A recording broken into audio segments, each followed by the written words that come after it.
5, 4, 3, 2, 1. And welcome back, everyone, to the Boys Play D&D as we continue with Tomb of Annihilation. So last time, the boys were called to the home of a retired adventurer by the name of Cinder Sylvain, who had asked them to seek out and destroy a necromantic artifact known as the Soulmonger, which he believes to be somewhere in the jungles of Chult. So after some discussions and basically taking the quest, the group was teleported to the main city on Chult, Port Nianzaru, a bustling and colorful city on the northern side of the peninsula. They went to speak with one of the merchant princes of the city, a close personal friend of Syndra's by the name of Wakanga Otamu. And speaking with him, the group was introduced to some of the unique aspects of Chult and Port Nianzaru, picked up a side quest, and then they did some shopping and went to see the weekly dinosaur races, losing a little bit of money. They then went to see 4 prisoners run the gauntlet of Executioner's Run. On the way back from the old city, Zeno noticed some flyers tacked on the wall of a rundown tavern. When the group went to investigate, they depicted 2 tabaxi by the names of River and Flask. It was only a brief moment later when the 2 tabaxi made an appearance in the alley and were asked if they were a group of adventurers. So, you guys are currently still in that alley as... Let me see if I can find exact words here, but I guess it doesn't really matter. As this tabaxi with an eye patch has just asked you if you were adventurers.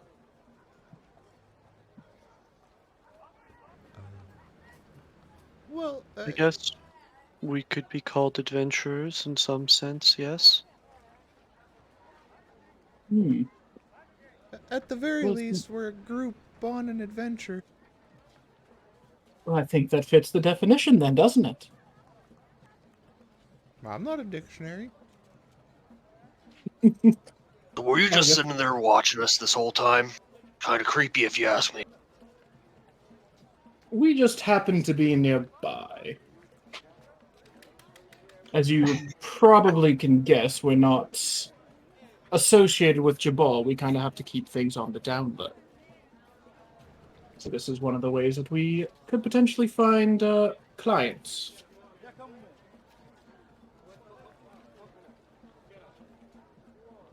So what you're saying is that according to this flyer, cheaper, better, there's no other strings attached. Oh, of course not. Wouldn't you be operating outside of the law? Well, technically, but is an unjust law one that you should not rise up against? At that point, though, why would we not just go ourselves? It's breaking the same law. Well, you're certainly welcome to do so. I'm sure you heard of how dangerous the jungles can be. But my brother and I are very skilled, the finest guides in the city. We can certainly keep you alive. How can we trust these claims?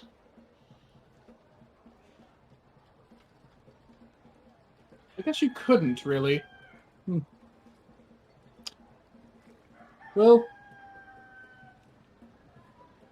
Have you led any could. other successful expeditions? We've made many expeditions into the jungle, and we're still here to tell you about them. I mean, they were successful. In What a about matter your of loss? speaking, yes. The people you were caring for, maybe just took their gold and run. Of course not. We're not bandits. Even though everything else about the operation's illegal. We have standards. We're not official guides, but we're the best in the city, like I said. And I'll be honest, a lot of the guides that Jabal has in his employ, I honestly think a couple of them are legitimately insane. That one fellow, Hugh, he's just... Ugh, got a weird look on his face.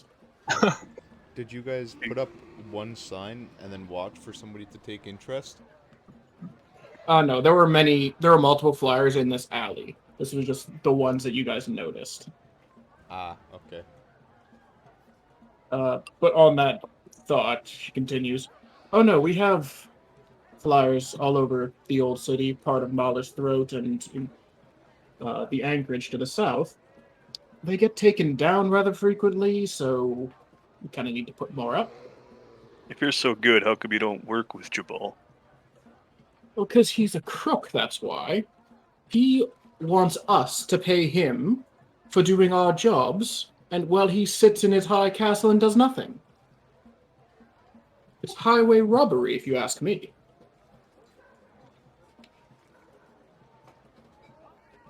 I feel That like does it's seem a gonna be little tough to fucked. argue. Sorry, what was that, Brett? I said that does sound like it's pretty hard to argue. Sorry, the voice is. That just sounds like any classic manager. That's just True. capitalism. Oh. Look, how about this? If we go talk to Jabal and we get what is being offered, like what we see, then we'll work with them. If we don't like what we see, we'll work with you. It's a very fair offer. By no means are we the only guides in the city. You're free to choose whoever you wish. But if you do change your mind and wish to work with us, you can find us here in the old city, or you can find us in Mahler's Throat. Great, and I just start walking away. As a quick refresher, what was the cost of your guys' services? Oh, well, we had no upfront fee, and we would work for 4 gold pieces a day. Or we could waive our fee entirely for promise of equal shares of whatever treasure or loot we find.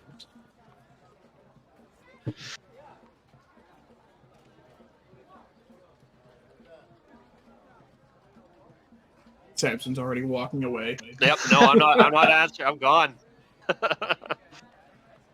Thomas. Your Now, he's a offer- man on a mission. I like that. Well, We know where to find you if we're gonna take you up on your offer, but I think we gotta discuss it. of course. Take all the time you need. We did just watch a group of people get murdered for disobeying the law, so Well, yes. I mean, aside from the murderer, those were all repeat offenders. So it's not quite break the law and die, but it's definitely a harsh punishment if you continue to do it. so what's the Luckily- punishment if we were to get caught? Considering you would be equally as punished, if not more. For this, I think we would have the choice of jail, hard labor, or the run. I turn and And- walk away. All right.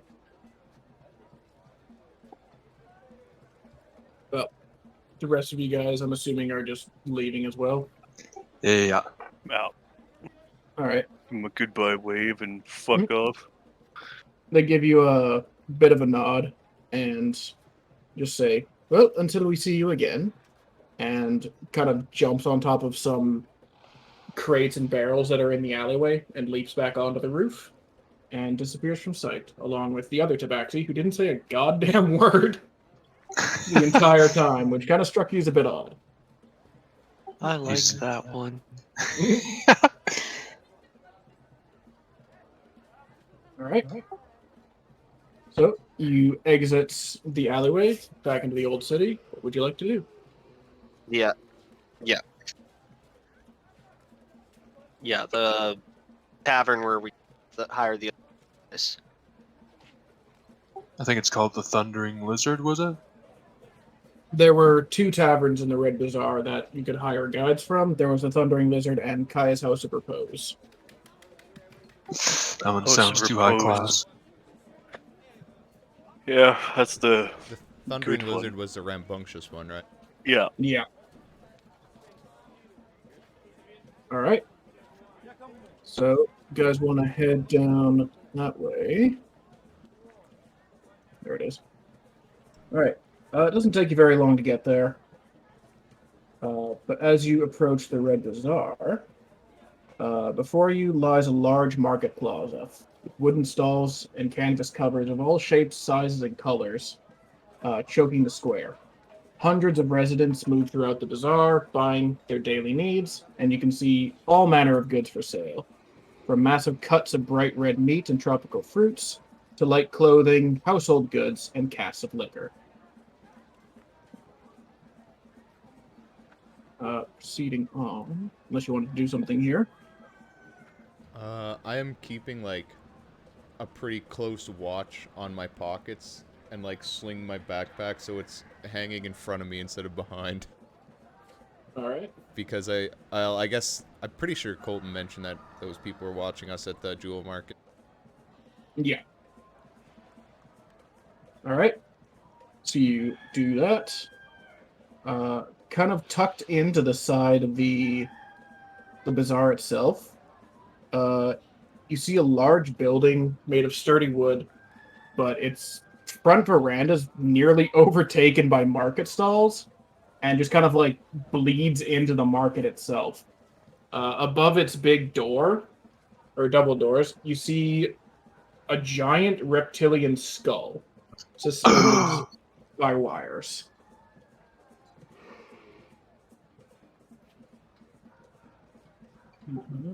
There it is. How? What kind of like? Is it got big teeth? Is it? Big teeth, yes. It would definitely be a carnivore. Would some say draconic? You could roll a nature check.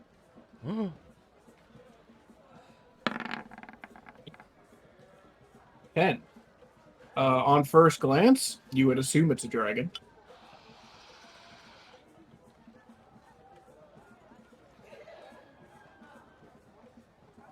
All right. Cool. That's how I you spell guess Wait. I was the one kind of heading in there to start with, so I'll just kind of just walk up to the first worker I see and ask this really quick. We're looking for guides. Can you show us where a guide is? that. All right. As you enter, assuming this will work. No, it won't. Fuck. You gotta type at next. Okay.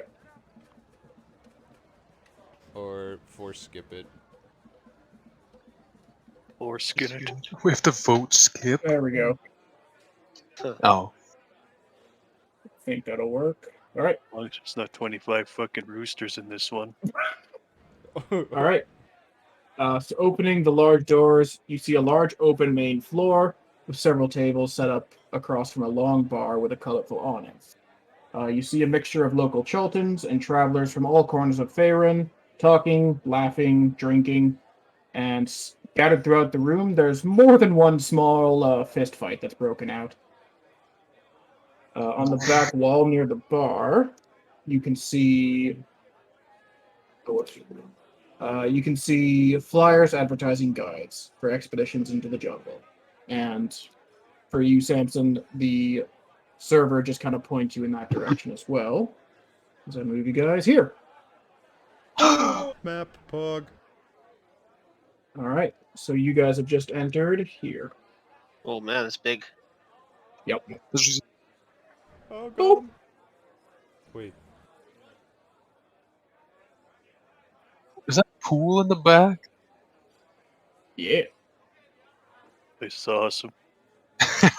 All right. The flyers would be over here, kind of by this small wash basin. I walk up and I just pull a flyer off the wall, barely look at it, and just hand it to Morovikai. Or sorry, I got. Wow, I haven't seen the name. My friend. All right. Moro. I read the flyer. Okay. Good. Roll a d6 for me, Brett. Okay. Ah, there are many flyers. Yeah. Oh! All right. Murovakri is handed this flyer.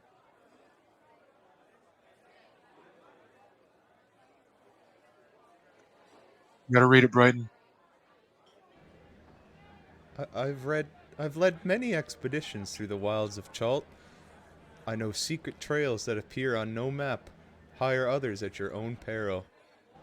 Azaka and Iku have led expeditions into the jungle that never returned. Ferul and Gondolo are charlatans, plain and simple. Old Hugh suffers from mad monkey fever, I'm sure of it. Musharib is an albino dwarf, and they're not to be trusted. And I hear tell that river mist in flask of wine. Oh, money to the Zentarum. 5 gold pieces per day is a cheap price to pay for your lives. Spend your gold wisely. I want to hire old Hugh.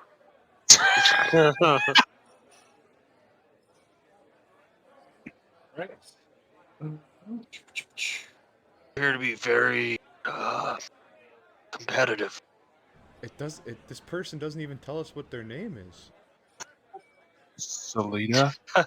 Well, that's what That's the on the handout handout. says at the top because of the DM notes, but the handout that she gave us doesn't say You know what? shit. That's fair.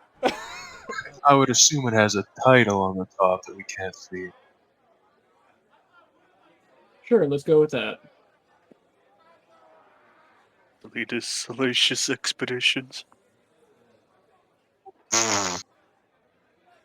Reaching. Alright, so it seems like all of these people are very hostile towards each other, and it's very cutthroat business. I'm guessing that none of the expeditions get paid unless they actually go on expeditions.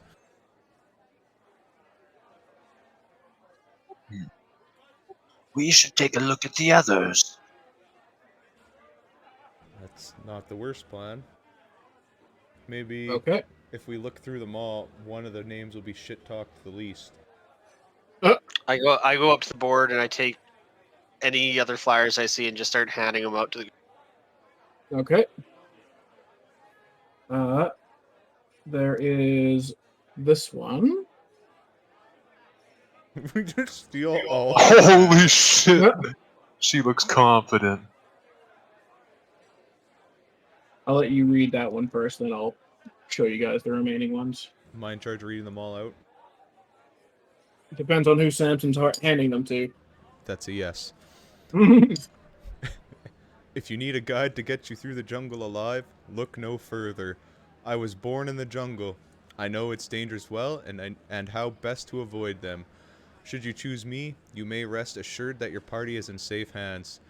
I charge 5 gold coins per day and require a 30-day payment up front. For those adventurers who aid me in a personal quest, I will waive my fee and guide them to places no one else has found.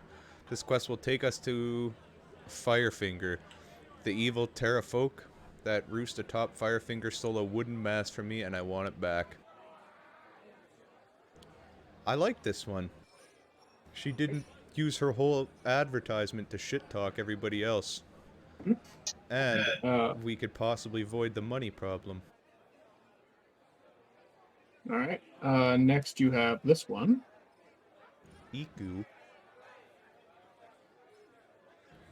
While the lure of pillaging the antiquity of Chult is a temptation, I appeal to those who find fulfillment in doing actual good in the world. I seek to rid the jungle of evil. There are many ruins and ancient temples that must be reclaimed so that the spirits of nature can return to their sacred places and live in peace. There are evil impostors who seek to bind you with the promise of gold, but will only guide your throats to their blades. My rates are standard, 5 gold pieces a day with a 30-day payment up front. A small portion goes to pay off the merchant Prince Jabal, the rest I give to charity. Wow. That guy's a loser. I think it's another girl. Doesn't matter. Loser. Nerd. Alright. Next. Next we have these two. Oh, baby. Why pay for one guide when you can have 2 for the same price? We have the smarts, the goods, and our own Triceratops. Treasure abounds. When we're done leading you to all the ancient sites and sacred places that we know of, you'll be swimming in golden magic. All the other guides will lead you in circles and make you do all the work. Don't be fooled. When we return to Port Nyanzaru, you will have tales and fortunes enough to last a lifetime. Our price is 5 gold pieces per day with a 30-day payment up front, but we're glad to reduce our rate for equal shares of treasure found. Hmm. Next up is my favorite. Alright, Oh, skip God. that one. Oh, Yeah. no. Yes! I've stood atop every mountain in Chalt. I know every gorge and crevice, every plateau and trail. My memory is an iron trap. I forget nothing. Trust a dwarf, I always say, because a dwarf will never steer you wrong. Fearless I am. There's no dragon, beast, or undead horror that scares me. You want a guide who runs away at the first sign of danger? No, you want a dwarf, and I'm the toughest dwarf around. Red dragon bit off my arm, yet here I stand. Takes more than a dragon to stop Hugh Heckenstone. I charge 5 gold coins a day and expect a 30-day payment up front. Best coin you'll ever spend, I promise you. All right, and lastly, Oh my god. Alright. The jungle is my home. I know it well. I can guide you anywhere in Chult for a fee of 5 gold pieces a day. If adventure is what you seek, join my quest to reclaim Hrackhammer, my clan's ancestral forge.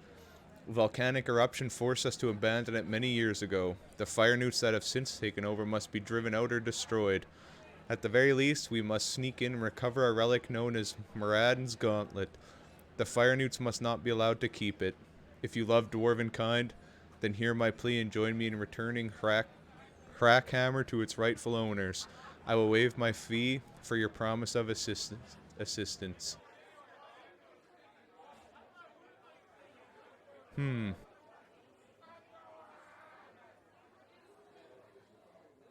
We could start with him.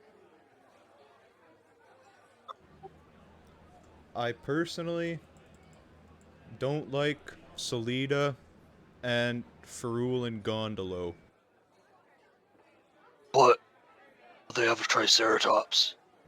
Yes, but they just said we'll take you to the sites we know of and we'll have gold.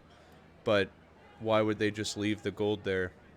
They've in theory took everybody to those same sites and not going to be helpful for going to where we want to go.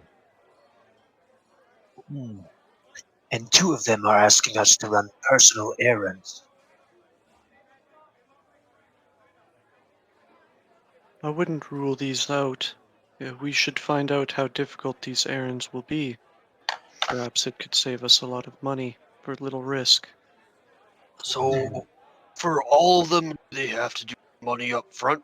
Because I thought the standard thing is they have dollar, 30 gold. Not what's a dollar? 30 gold.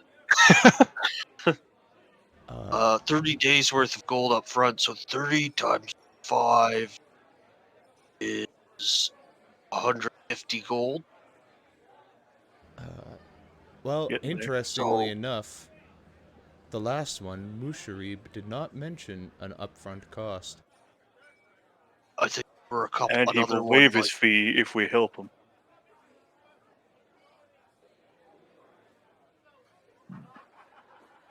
Do any of you know anything of fire newts? Do I know anything of Fire Newt? could roll a nature check.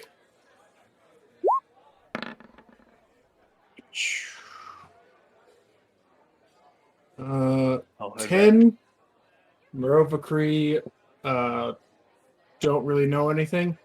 Kuratov, you've heard of fire newts before. They're kind of... They would be considered humanoid, I think, if I'm not mistaken. Cobron's also heard of them. But they are very territorial and don't really take kindly to outsiders. So they're usually just kind of viewed as, like, hostile at most times. Threat level. Uh,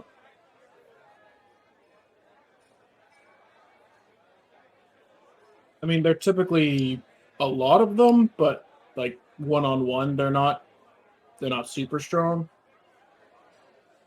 A clan of them dangerous, one of them not so much. Yeah. The albino dwarf also didn't mention anything about his guiding experience, which leads me to believe all he cares about is his home. Yeah, he definitely did not go into detail outside of the jungle's his home, which I think anybody lived in Chult would make that same claim, no?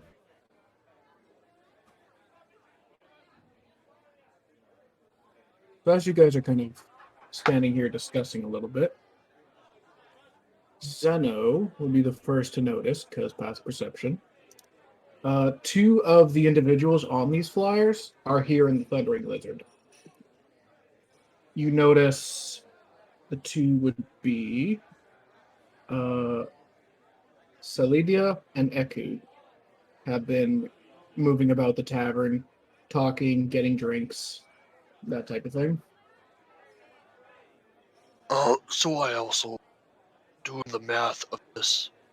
Do we even have enough money to pay people up front together here? I only have pieces.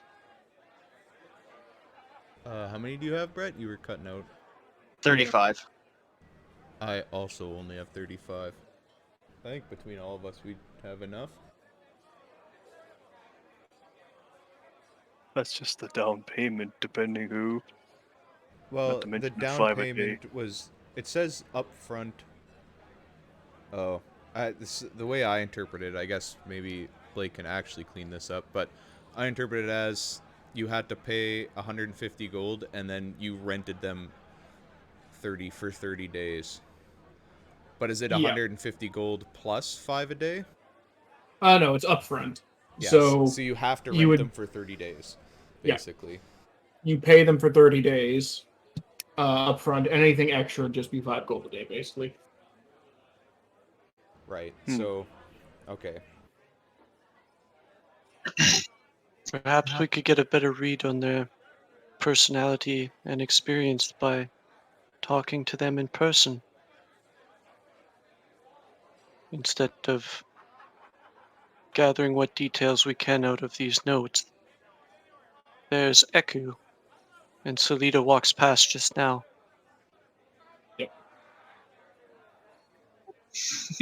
I go up and just like grab Salida's shoulder. Hey, All right. Punched. Let's Roll see. initiative. I need to check one thing really quick. Samson. Okay, yeah. I'm gonna check Samson's armor class. Not quite. All right, Samson. So you go up and slap a hand on this woman's shoulder. You turn to see a very fair-looking Chalton woman. Her hair kind of pulled back into a ponytail, and she's got like painted, kind of not necessarily tattoos, but just like paint kind of on her face, around the eyes, and on the neck. And she turns to you and just goes, "Yes.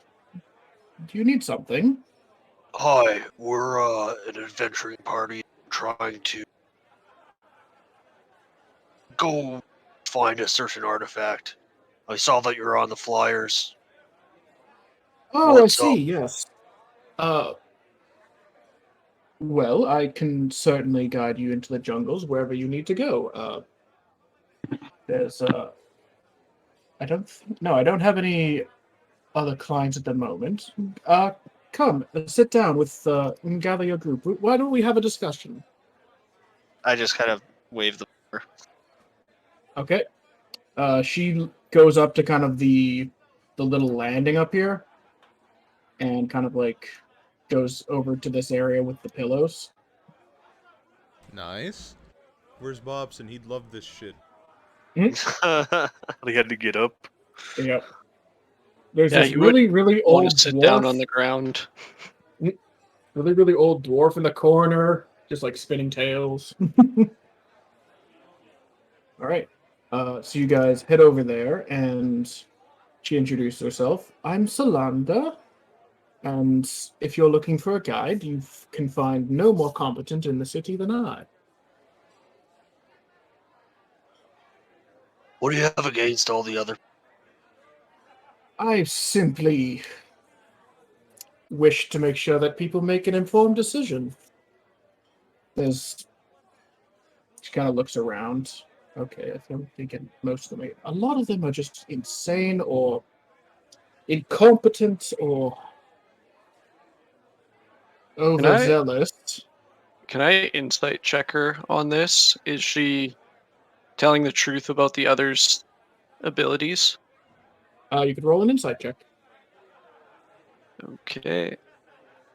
Oops. Sorry, I just closed my sheet accidentally. Okay, 22, nice. Nice. She wholeheartedly believes in what she's telling you, that these other guides are not good or not useful. You get the feeling she's leaving something out, though.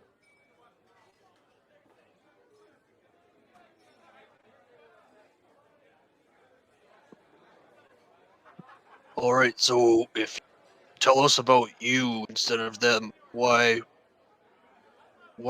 should we hire you? Why are you better?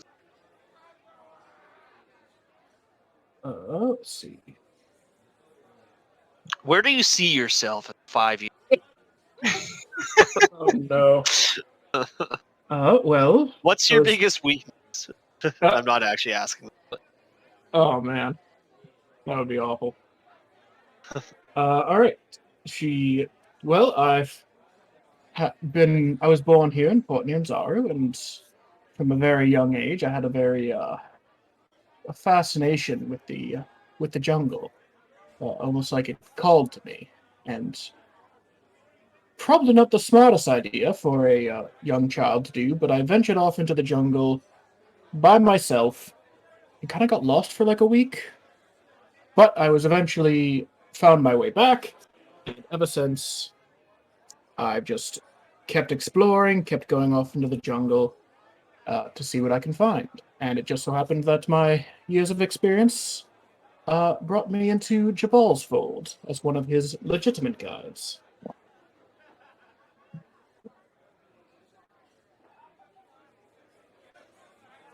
And since Oh, then, how many successful expeditions have you led? There it is. Zeno, with your passive insight, she just made all that shit up. Okay. I still ask her what I asked her. Okay. Oh, dozens, if not more. Tell us about your most recent one.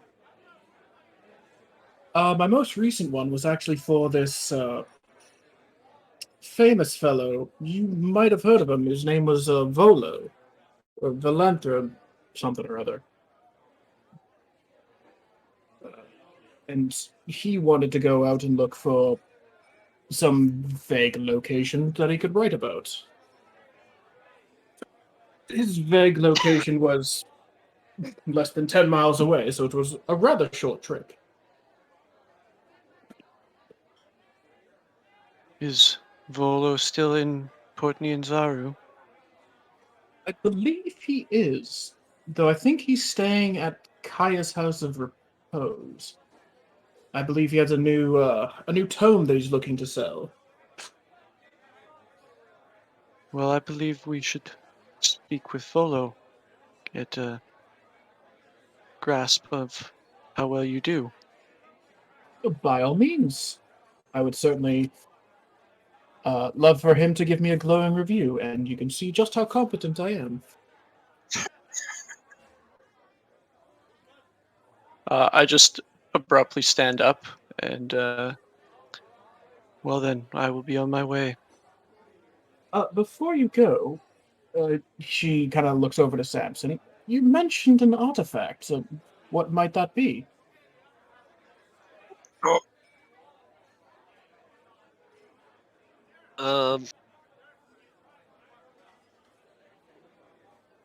I just kind of look at the group. Cobran shakes his head no. Yep, you hear a whisper in your head, make something up. I'm looking for. It's like a big claw, and it's got a bunch of names on it, and it's supposed to be easy to find or something like that. I don't know. I'm not the person searching.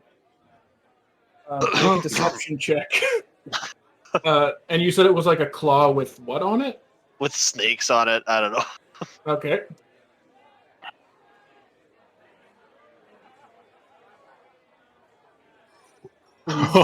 Yeah. All right. Well, I do hope you find what you're looking for. If you choose to hire me, I can certainly lead you to places where some such artifacts might exist. But it seems that you have other business to attend to, so I will leave you to it. And she gets up, gives you like a slight kind of like head nod, and makes her way down to the lower floor. What you guys think about her?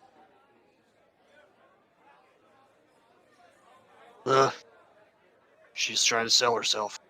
She reminded me. Not sell herself. Not sell herself. She's trying to sell. Did you just see Samson gets actually fluttered with those words? She reminds me a bit about myself with her desire for adventure at a young age.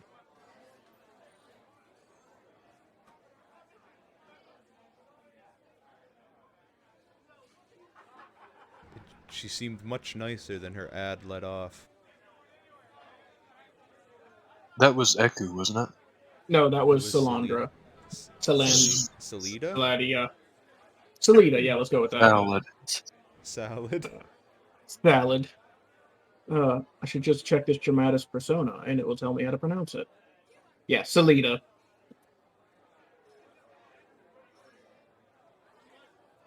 Hmm.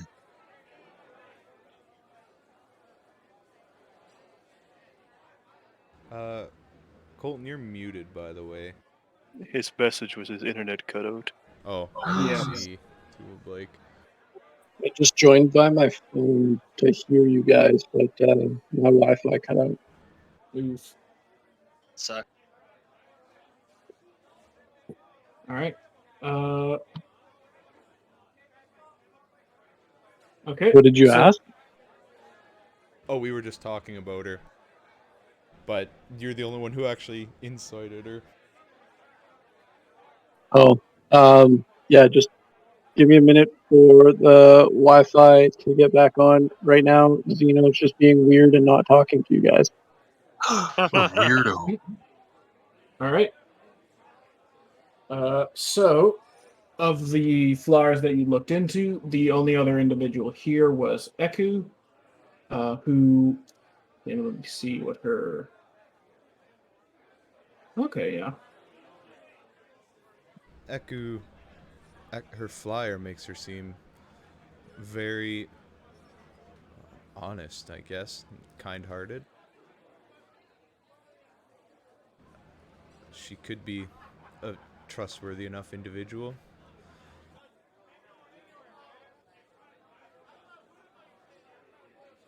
We should approach her as well, because I think Zeno mentioned that she was in here. Mm-hmm. From her handout, she seems weak. All this talk of doing good in the jungle.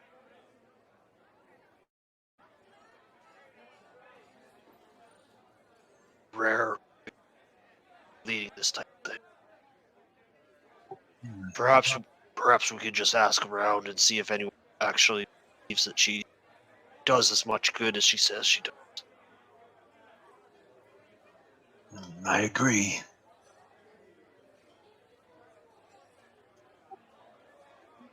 Are we just gonna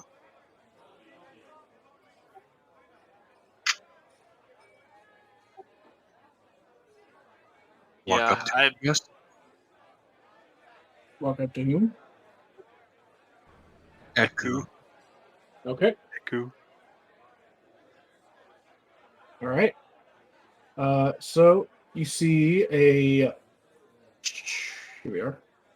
A Chultan woman clothed in light blue robes, carrying a walking stick that's made out of wood and carved into a kind of stylized version of a winged serpent by the looks of it. Stands about 5'6", and the picture is a very good idea of like what kind of extra accoutrement she wears. So you walk up, and she looked over to you and goes, "Oh, hello."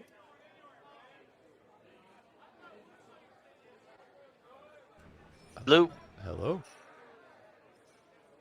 I said, who is talking? All right. I go up Hello. and just cut her off as like she's like starting to go talk to somebody else. We're looking around at guides. We saw your guide. We talk for a bit. Yeah, certainly. I don't have anything going on at the moment. Were you, perchance, talking with Salida as well? We're looking at all the options. I see. Well, What? Why is that a problem? no. Just, she's a bit, sketchy, in my opinion. And why is that? I don't think I've ever heard a truthful word exit her mouth. I think The Zeno would agree. insight check. You can If I roll can. insight. Anything she just told us sounded truthful. In fact, she reminded me of myself at a young age. Hmm. You're still pretty young. A younger age. Alright, you can roll your insight. Yeah, sorry, I was just trying to find it. For what you can tell, doesn't seem to be withholding information or lying in any way. Yep. She kind of looks up and down. You, Morovicree? Let's see, this is going to be interesting. Oh, Excuse me? I just have to double check one thing here. Hitting on Colton.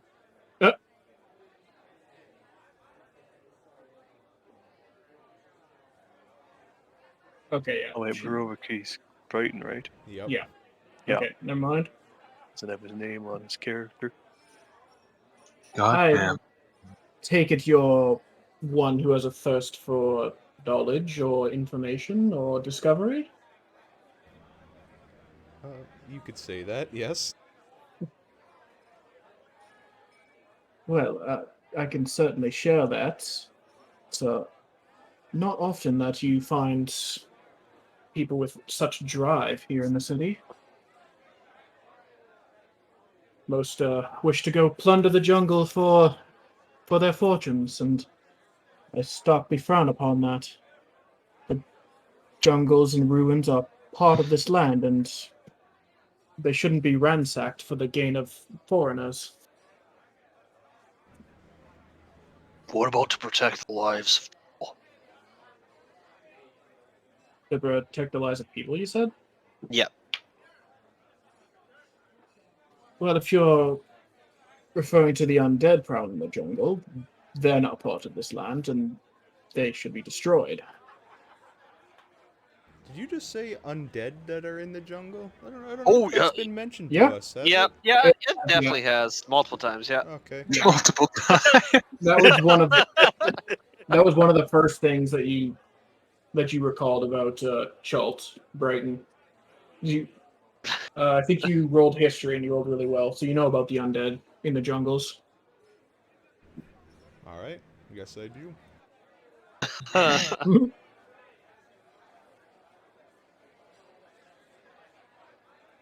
If you pay Prince Jabal and give the rest to charity, how do you survive?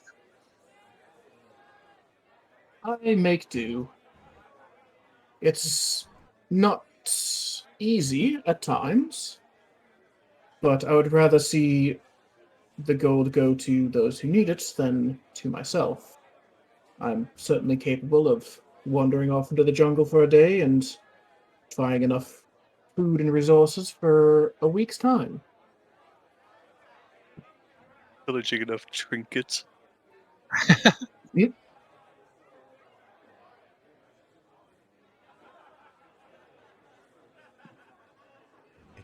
Alright, so why are you even How- good at your job? Hey, I was going to ask.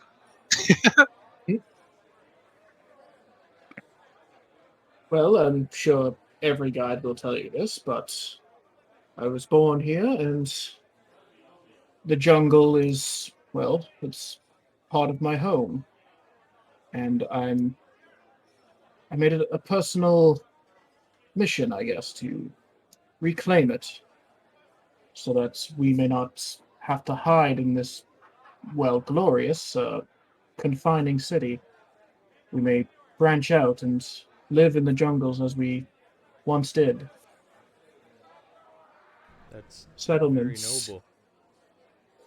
noble. Well, noble or foolish, that will be for you to determine, but That depends on the result. she kind of chuckles at that. Yes, I suppose it does. Alright, but how many actually successful expeditions have you led? Well, I've not led many, to be honest. Think maybe less than a dozen. But the ones that I have led, the individuals I've led have returned to Port Nianzaro safe and sound. Not according to Salida's note. And then I pass her the handout. Alright, I need to look at that again. Azaka and Eku have led expeditions into the jungle that have never returned. Oh! Directly conflicting? I can assure you that she's lying. Like I said, a truthful word has never left her mouth when I've been present. And now it seems that her penmanship is also one of falsehoods. Your most Mhm. recent expedition, are they still in the port? They are not. They were merchants, I believe. They wanted to collect a few samples from the jungle to take back to Baldur's Gate. I wasn't too pleased about it, but there was little harm in it.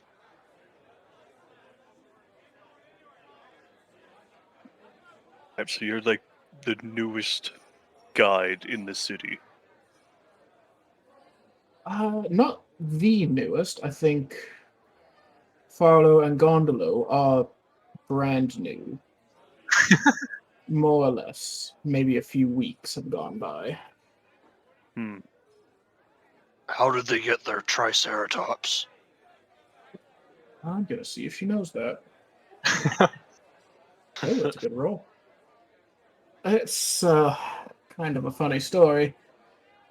Gondolo and Farrell are not from here. They came from I don't even know where. But they showed up maybe a month ago with heavy pockets and blew all of their money on dinosaur races and other betting. They bought that Triceratops to try and compete, but it's old and slow, and now it's just a pack animal. I think their expeditional expertise are non-existent. Can I incite all that? Certainly. Alright. There's no way that's not true. Oof. And as far as you can tell, she's being truthful. All right, how long have you been doing this? A few years, I believe. So you've Doing led the like longest. less than 2 expeditions a year? Well, I'm a bit picky about who I choose to lead into the jungle. She did mention she's not interested in leading people that are doing it for Mm-hmm. wealth. Ah, I- that's still Sorry, what? no. That's enough of an answer for me. I'm out. I'm doing it for wealth, basically. And what do you think of Hugh and Azuka? They're competent enough. He was a little strange. I think just don't mention dragons. He might go off on a tangent if you do. Actually, she kind of looks at you, Cobron. I wouldn't be the person talking to him if I was you.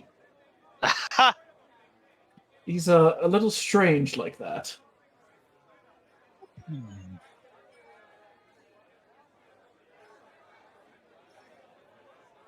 But if the rest of your group introduces themselves first and kind of brings you in off to the side, perhaps, it might ease him into it. Ask. And where would we find him? She kind of looks around. Well, I don't see him here at the moment. You could check Kaya's House of Repose. That's the other place where a lot of us guides frequent. And if he's not there, then I would assume he's off on an expedition somewhere. All right, and how about Azeka? Like her opinion of him or her, I mean. Yeah. She seems to be on the straight and narrow. She is obsessed with the personal quest she mentioned in her handout. And she kind of just like passes back Salida's handout to you. And just kind of like looks a bit distastefully at it. If you're going to hire her, I would suggest maybe dealing with that first. Otherwise, she'll never hear the end of it.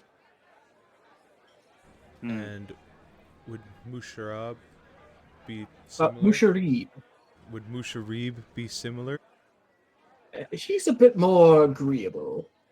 He does wish to return to his home and liberate it from fire newts. I believe more of his kind are still off in the jungle looking for leads or other things that could help them with that. But he is content to lead expeditions into the jungle, if only to get more coin to perhaps get weaponry or supplies for the inevitable charge into the depths of hell, by the sound of it. Right. How about Salida's claim that Azeka's lost expeditions?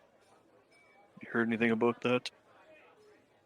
That I'm not sure about. I don't recall her ever coming back from the jungle alone. Although she does leave the city alone a lot. She hasn't led many expeditions. At least none that I've seen. I can't really say, honestly.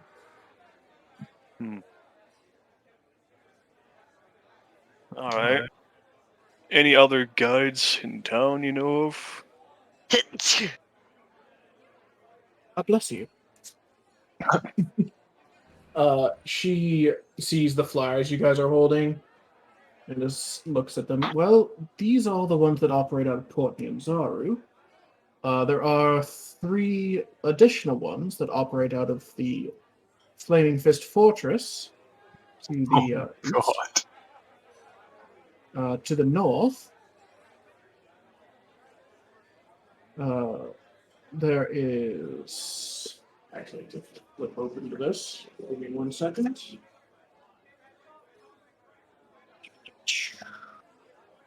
There's Kawasha and Kaluple. Oh, there's only 2, I guess. Am I insane? Maybe I am. Oh, the third might have been the Tabaxi. No, because they're not official. There's them, and there's also Shago, who operates out of Fort Bellerin. And do you know anything about these 2 Tabaxis that Salida even mentions? Oh, those. They're crooks, as best I can tell. I wouldn't be surprised if they lead unsuspecting people into the jungles and rob them blind.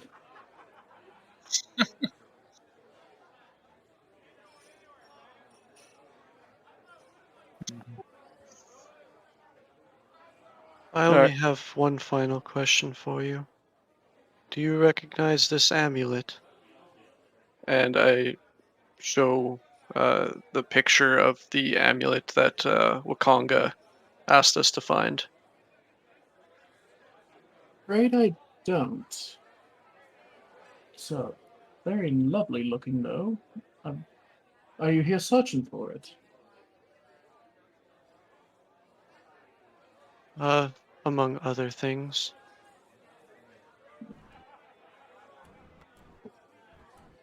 Well, I'm afraid I can't lead you to where it may be, but hopefully it'll find its way to you.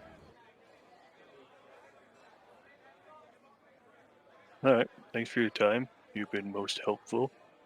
And I Of fuck course. off. All right. She continues to go about her business, talking with some of the patrons, getting a couple drinks, etc. All right. And the rest of us head into the other inn. I think that's where we should go, yeah. All right. Well, if we're I all in say, a group, I say we just take all the names and put them in a hat and see what we end up with. I don't think we're going to be allowed to even hire Eku. Or This we'll hire one her likes and she'll be Eku. pissed. Salida that? told nothing but lies. Eku spoke truthful. Yeah, but Eku doesn't want us taking anything. Yeah. I Well, I'm plan on here for collecting some knowledge. souvenirs. I'm not leaving empty-handed. Research is very expensive. She also doesn't have a lot of experience from even admitted to us. This leader was full of shit, though. Ferrul and Gondolo sound like fools. That's true. Well, I guess let's see what the dwarf duo is about. So you guys And head back. Oh, go ahead. Azaka. Yep. And We haven't Azaka. ruled her out. She does really, really want that fucking quest done, though. Which isn't necessarily the worst. That could just mean more stuff for us to find. Yeah, but if we're gonna do help these guys with quests, I think Musha Reeb's cheaper, higher rate to help them is the way to go. Yeah, I guess, Blake, do they all have that 150 gold fee, or only the ones that mention it? Because I think earlier someone told us they all do. They all do, yeah. Okay. Mm. So they're all Yeah. the same cost. Some of them will waive it for a quest, though. Yeah. Yeah. And Farrell and Gondolo also would reduce their fee for equal shares of treasure. Nope. Yeah, those guys can fuck off. Yeah, they sound like total goons. There's something weird, too, that I noticed while looking through these flyers. How are those 2 tabaxis allowed to operate illegally when they're known about? Salida's flyers mention them by name.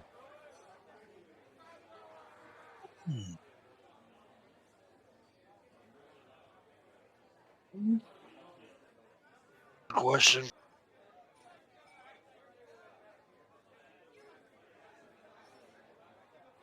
I honestly think that it doesn't matter who we try to hire, they're all gonna have their own little issues that we gotta deal with.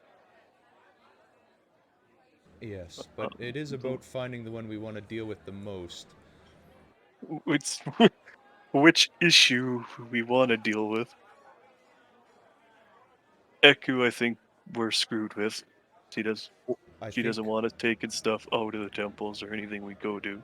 Yeah, I think there's enough of us interested in some monetary gain that we should not go with Eku out of at least a little bit of her respect, and that we're not raiding these things in front of her. Aru and Gondolo, they're just potato heads. We'd be better off just going into the jungle ourselves and not having a I think sickly I have to triceratops. here. Well, let's look at it this way. So not the tubes. There's still that Hugh that everyone says is fucking bonkers. Marsharib, which is his sounds like his complete priority is to saving his home. Who were River Mist and Flask? Or is that Those are the different? two Cats. The tabaxis. tabaxi. Yeah. Who are also probably out. Yeah, I think if we are going to hire a guide, I would prefer to, at the very least, hire a legal guide. Our guide could always die during the expedition. You know, No. wink. That's why we should get someone strong.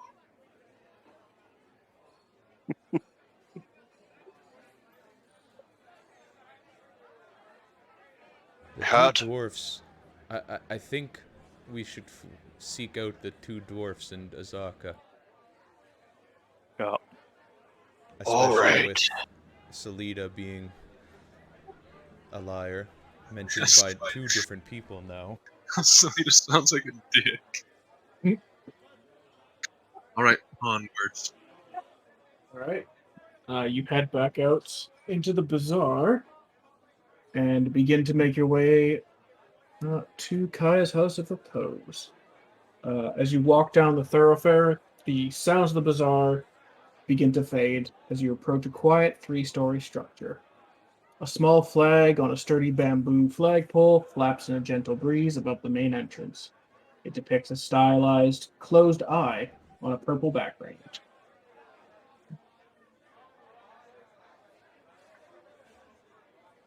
Sounds like the Illuminati.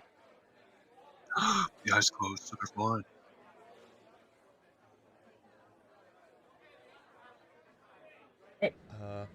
I do want to quickly point something out. I don't know if it changes our opinions, but a few of you might know that I can talk to people telepathically. I could not talk to Eku telepathically. What? That doesn't make any sense. That's why I'm mentioning it.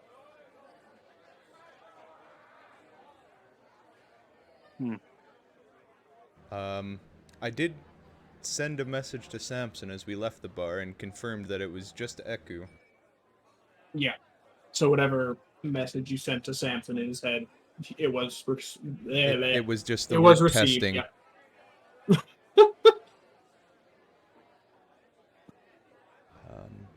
That might imply she's more powerful than she might appear. But I'm not really sure what blocks that. Anyways, She says she donates most of her gold. I would assume she has another way of procuring it. she could be well funded from elsewhere. Maybe she's donating the gold under the guise of some god she worships. And has gained some power through that means. Doesn't matter. Yep. We start walking up towards the door. Got the layout, Blake. Yep. I will Sorry to that here in a second. You enter into a small entryway, vaguely shaped like a half oval. A simple tiled floor leads up to a curved wooden desk at the rear of the room. Immediately to your left and right, as you walk into the small room, you see a pair of low tables with some books that are surrounded by comfortable chairs. To the left side of the wooden desk, you see a spiral staircase leading up to the second floor, and to your right, you see an open archway leading into the tavern proper. Sitting at the desk, you see an older Charlton woman, maybe in her mid to late 60s, dressed in fine clothes and adorned with jewelry. As you enter, she looks up to you and says, hello, and welcome to my inn. What can I do for you today? And I will throw you over to that page. Oh, Take a drink, and we're looking for some expedition guides. As soon as it loads up. man, these maps are huge. Yep. This is all from like you buying the pack on Roll20. No. So these maps and a few other things I got from a let's see if I can find it here. I got from a Tomb of Annihilation companion on DM's Guild. Ah. I'll see if I can find the actual author so we can properly credit. Oh nope, that's the wrong spot. That's the second level. You are over here. A desk. Oh, this is a fancy place. Why does this have a star on it? Is there treasure there, Blake? Star. Oh, I don't know. That usually means a statue. Ah. Buy a star over you get over there first.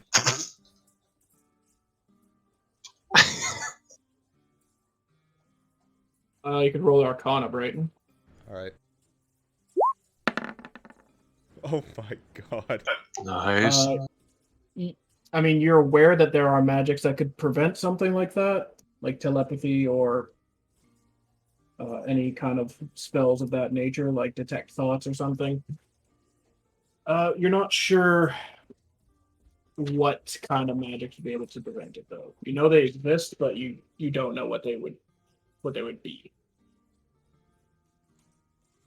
Alright, alright.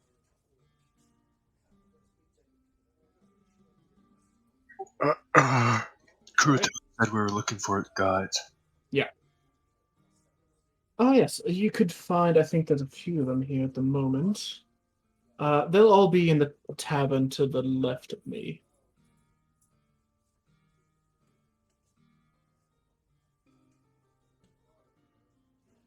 Oops. Taking the outhouse. If you are looking for rooms, just come back and I can set you up with whatever you might need. How much is a night?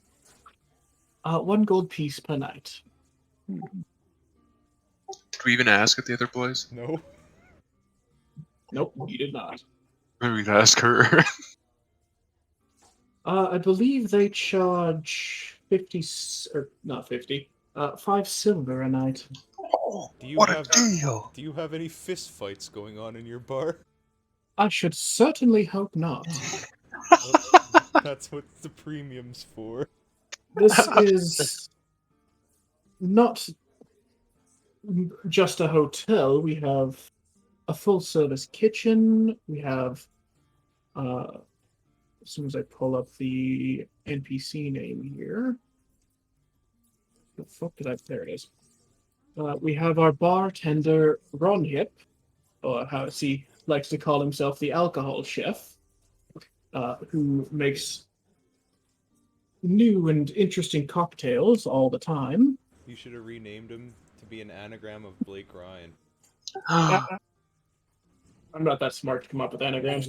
Yeah, but you are an alcoholic chef. Yeah, but he's an alcohol chef, not an alcoholic chef. It's close There's a enough. That's semantics. Right now, Blake. Ryan. Yeah. On top of that, we also have a theater, which you can find through the tavern at the far end, we put on performances by local performing groups. We have massage tables and other spa treatments available. Your 1 gold per night goes to allow you to experience all of these, not just a bed to lay your head down at the end of the night. Oh, comes with a spa deal. Indeed, yes. And Blake, you described books when we walked in, right? Yep. And do you allow your patrons to read some of your books? Oh, yes, those are communal, although you might want to, if there's a bookmark in one, just maybe not touch that one.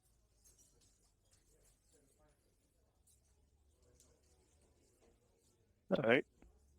Well, I'll walk into the tavern Yeah. looking for the guides. Yep, I follow Krutov. All right. You guys walk into the tavern. There are not nearly as many people here as there were in the Thundering Lizard, but it's definitely a lot quieter. You see a few of the tables have only a single person, whereas a few others have anywhere from like 2 to 3, or one of the booths is entirely full. A few of the individuals who are just sitting by themselves are currently sipping something, having a light dinner, and reading. Up at the bar, you see a gnome with big, wide spectacles, and this kind of like not the word is escaping me, but it's like frosted tips, but not really. It's Gerbeck. Just like multicolored hair. It's not Gerbeck. Oh yeah, it's his evil twin, Becker. Figured it out. All right, that's the drink guy. Yeah. All right, tell him I want. His... You can see on this wall there are the same hanging flyers for the guides, and you can see currently here Azaka, Gondolo and Farrell, Q, and Musharib are all here. All right, pick up craziest cocktail he's making today. All right. Oh no. That will be 50 gold, please. I will find that here right away. So he has. I need to go to drinks. There we go. All of the cocktails are 2 gold. And this one, he kind of. He's got like this weird, like, mad scientist kind of vibe from him. He goes, you're looking for the newest cocktail, eh? Well, that's the thing. He pulls out a martini glass, drops a couple ice cubes in it, and starts throwing in some liquors into a shaker. Throws in a cherry and a whole pepper, by what it looks like, and gives it a shake and pours it into the glass, and it's blood red. Oh, fuck And he yeah. slides it over to you. I call this one the Bloody Zariel.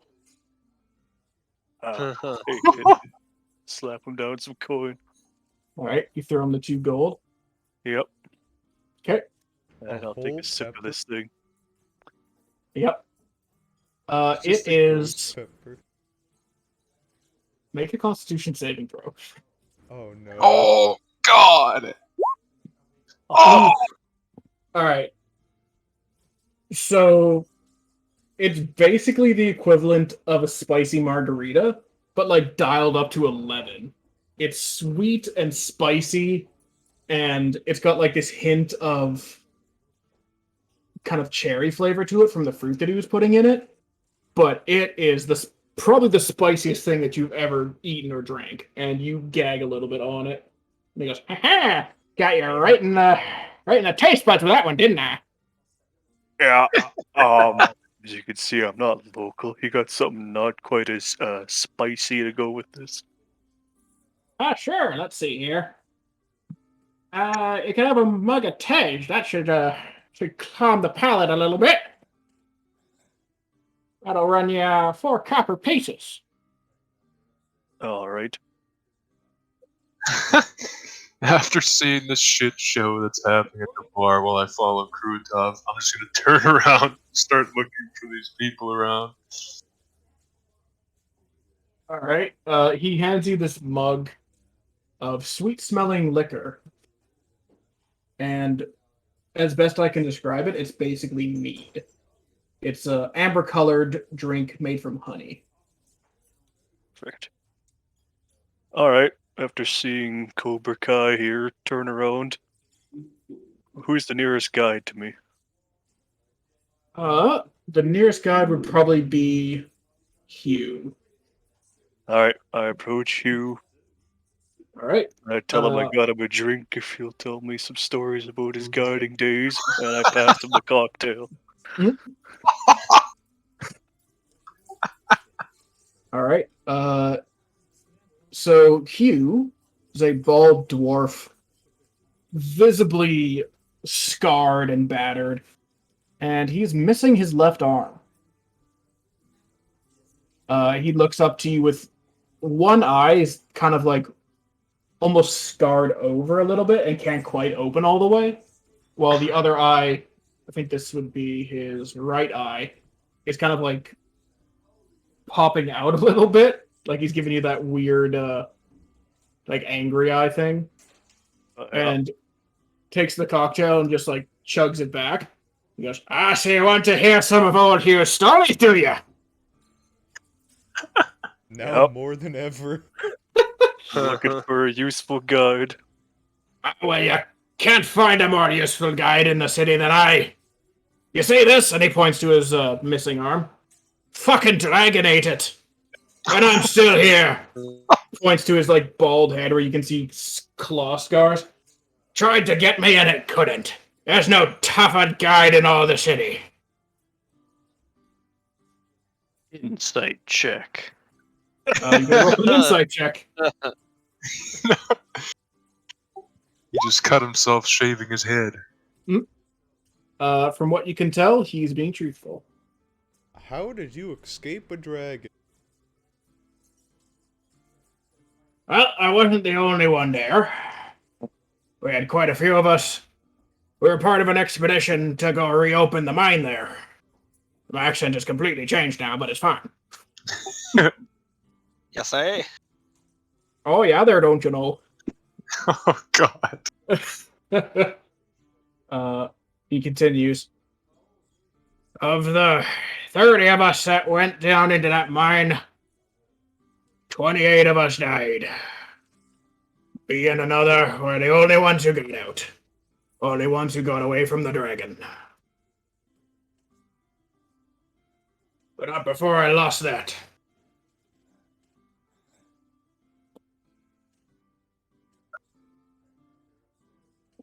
Now, if you're looking for a guide, I can lead you anywhere you need to go. But if you're looking for a little bit more, join me in my quest to retake the Wormheart Mines, slay the dragon, and its treasure hoard will be yours. Minus a small cut, obviously. On a scale of baby to adult, how big was this dragon? I was bigger than this whole building. A massive creature. Oh no. Zeno, with your passive insight, he's embellishing that, obviously. What do you mean, obviously? With Zeno's passive insight. It's obvious to him. Yeah. Like, he's definitely, like, not entirely sober at the moment. But he's still, like, trying to plead his case, obviously. First expedition, I don't think should be slaying a colossal dragon. Look at you. You're taller than a mountain. You're up to the task. Well, We're kind of looking for stuff of our own. All right. But you still can't find a better guide. Lead you wherever you need to go. How many expeditions have you ran successfully? Oh, successfully. Well, let's see here. Probably a couple dozen. And unsuccessful? Well, if you call getting up to the dragon's lair and then your expedition getting cold feet unsuccessful, then probably about 5. Hmm. Alright, 4.5. All right. Is the last successful group still in town? No, I don't think they are. I think they were looking for new sources of timber. The jungle's in theory a pretty good place for that. Yeah, but you gotta find a spot that's not right in the heart of the undead territory there. And ideally one without dragons, I'd presume. And also that, yeah. And dinosaurs. Yeah, well, they come and go. As long as you don't piss them off, or you don't run into the king, then you should be fine. What other things might you not want to harvest lumber near in this jungle? Well, that's a bit of a loaded question. Everything. The jungle's a dangerous place. It's just, it's risk reward there, you know. Gotta Did you find just us. say Dinosaur King? Oh, yeah. They call him the King of Feathers on account of these weird multicolored feathers he's got on him. Now, I ain't never seen him, but I've seen the tracks, and oh my, those are bigger than any Tyrannosaurus I've ever seen. Don't rightly know what made them, but if anything could, it would be the king. Holy shit. Bigger than your dragon's tracks? Ah, yeah, I think so. Although I never seen the tracks of a dragon before. They normally keep to the air, you see. Hmm. Guy dragons. Except for the one in the mine. Oh, well, if you know anything about dragons, you know they like to have a lair where they hoard all their gold. You guys never made it in and ran out before the dragon receded, I'm guessing. Sorry, what was that, Brayden? Oh, you guys never made it into the lair to see the tracks, I'm guessing. No. Well, we were in there when it first, Oh, no, sorry. I'm thinking of something else. Well, we got in there. We didn't see the tracks of it. But we definitely heard and saw it. It swooped down and breathed fire at us. There were some smaller tracks, but that thing was definitely bigger than them. Alright. Well, you've actually given us some actual jungle experience news here. Yeah. Well, if you've seen the flyer, you know my mind is an iron trap. Nothing escapes. It's all up here. As he points to his, like, scarred head. Wow. So what could you tell us about the competition? Specifically Azaka and Musharib. Musharib's a good lad. A bit less impetuous than I would like, but he's fine. Azaka I haven't really talked to too much. He's a bit of a loner. So you don't have anything against them, is what you're saying? Oh, no. Not those two. That's the Linda lady, though. She's just... Oh, no, something about her rubs me the wrong way. Can't quite place it. Always seems like when I'm around, she's just pissed off. You know, you're not the first person to tell us that.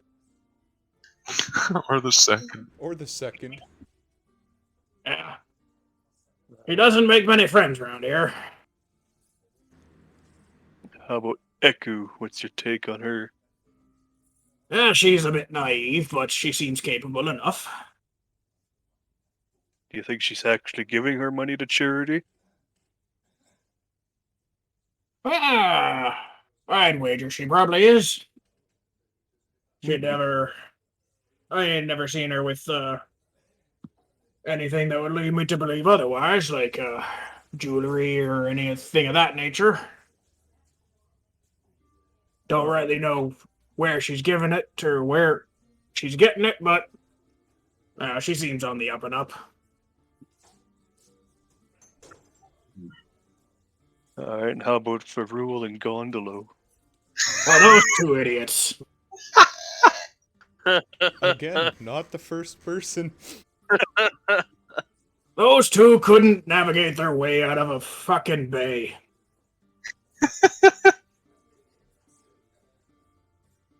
Hell, if one fell in a hole, I think you'd be trapped there forever. Wouldn't have to be a deep hole either. Be like 5 feet. Just no sense, no. They're two halves of a whole idiot, those two. I fucking love this lore.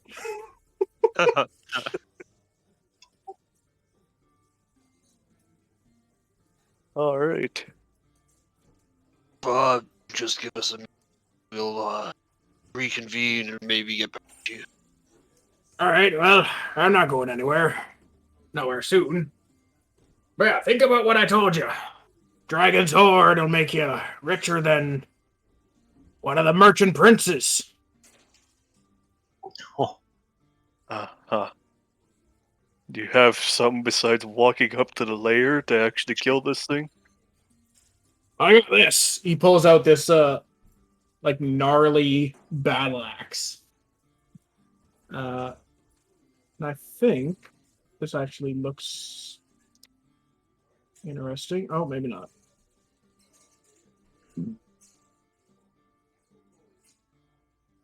No, it's just a battle axe. It definitely looks like it's well used.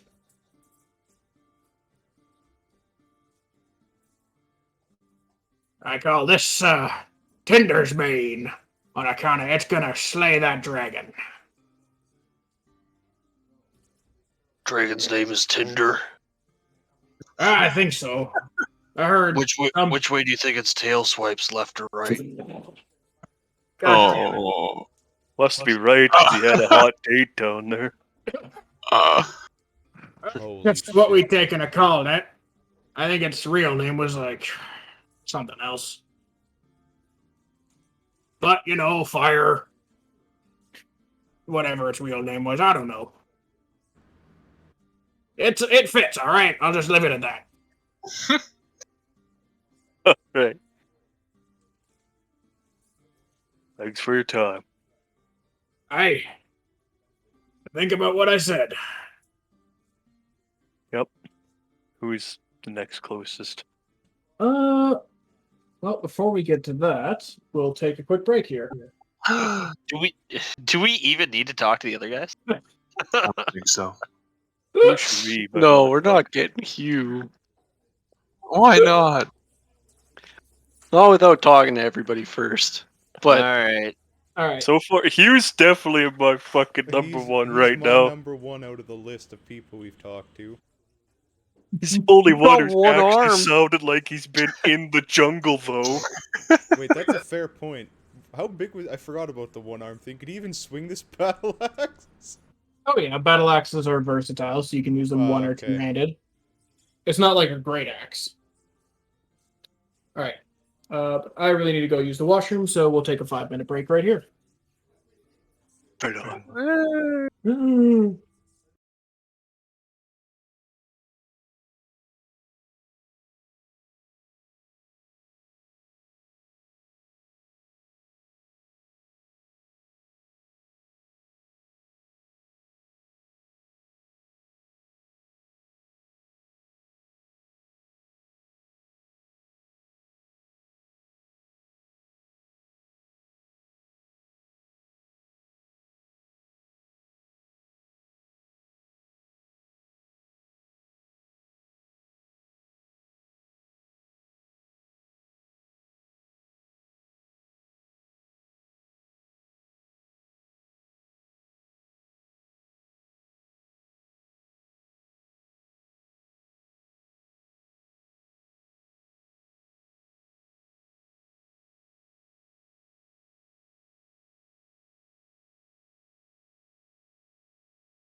And we're back. So, you guys are still in Kai's house proposed. You just finished speaking with Hugh Hackenstone, one of the guides here in the city. Bit of a impetuous fellow, but who would you like to speak with next? Whoever's next in the line. All right. No roll. The next closest is Musharib.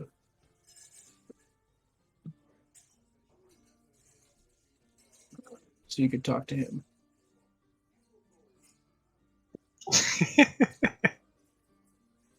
All right. Hello. Excuse me. So Musharib is an albino dwarf. So his skin and hair is all either light gray or stark white.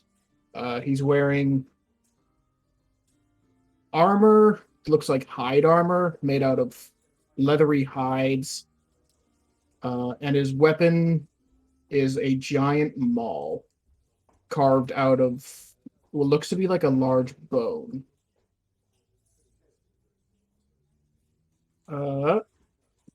You approach and he kind of like looks up and down and just goes, "Hello."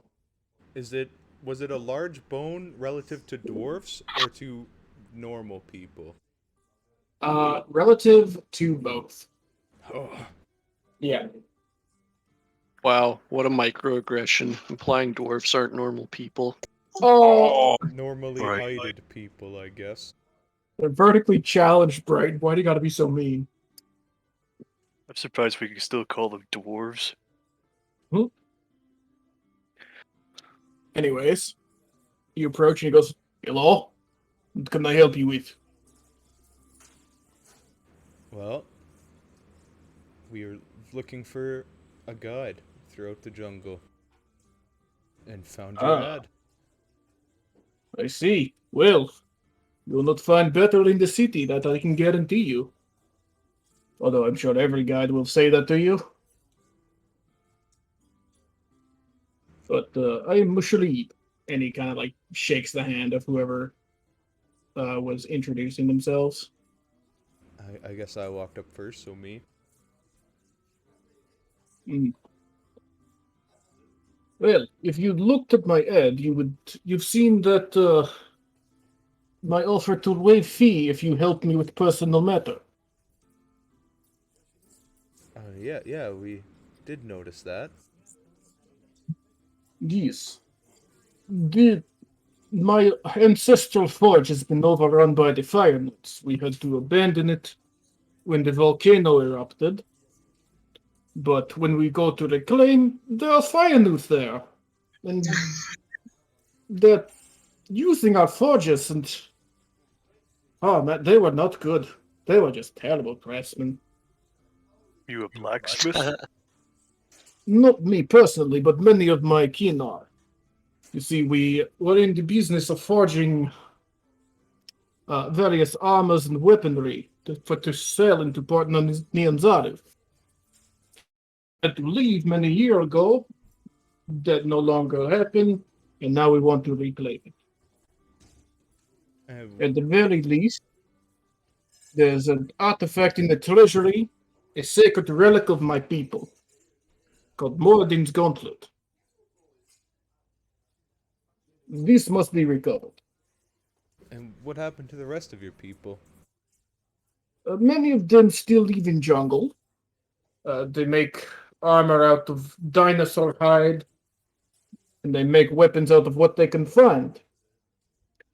Similar The to whole- your weapon? Oh, yes. Let me find... Oh, yes, you mean Skull Bashir. It's a pretty great name. He's good, yes. You can see kind of as he holds it up, it's got chip marks and scarring from weaponry, claws, and teeth. So it looks well there are- used. Yeah. There are more of my people in the city here. We find work where we can. All the while we look to pull together enough manpower and resources to retake the forge. Many more still live out in the jungle, surviving as they can do best. There's one encampment of my closest friends outside of Harakhamar that is keeping an eye on the newts. So if we helped you assault the newts, we'd have more help than just you. Yes, the camp there is 6 of us. Well, including me. So myself, 5 others, and you. That puts us at 12. This is good number. How many newts are there? That I cannot be sure. How many newts do you think there is? Somebody's seen it, they could guess. I'd wager, last I heard, maybe a couple dozen. Alright. Or at least. Alright, if we retake your home, are you still going to be around to be a jungle guide? Of course. I do not plan to abandon my position. And I tell you this, if we reclaim Forge, then I will guide you through wherever you need to go free of charge. With the Forge up and running, I can pay off Jabal with profit from Forge, and we have no problem. I look promisingly at the rest of the group. How many? Fuck yeah. How many adventures have you done? How many of them have been successful? I've led many people into the jungle. None have wanted to go and reclaim Forge. It makes me sad, but if I was to put number to,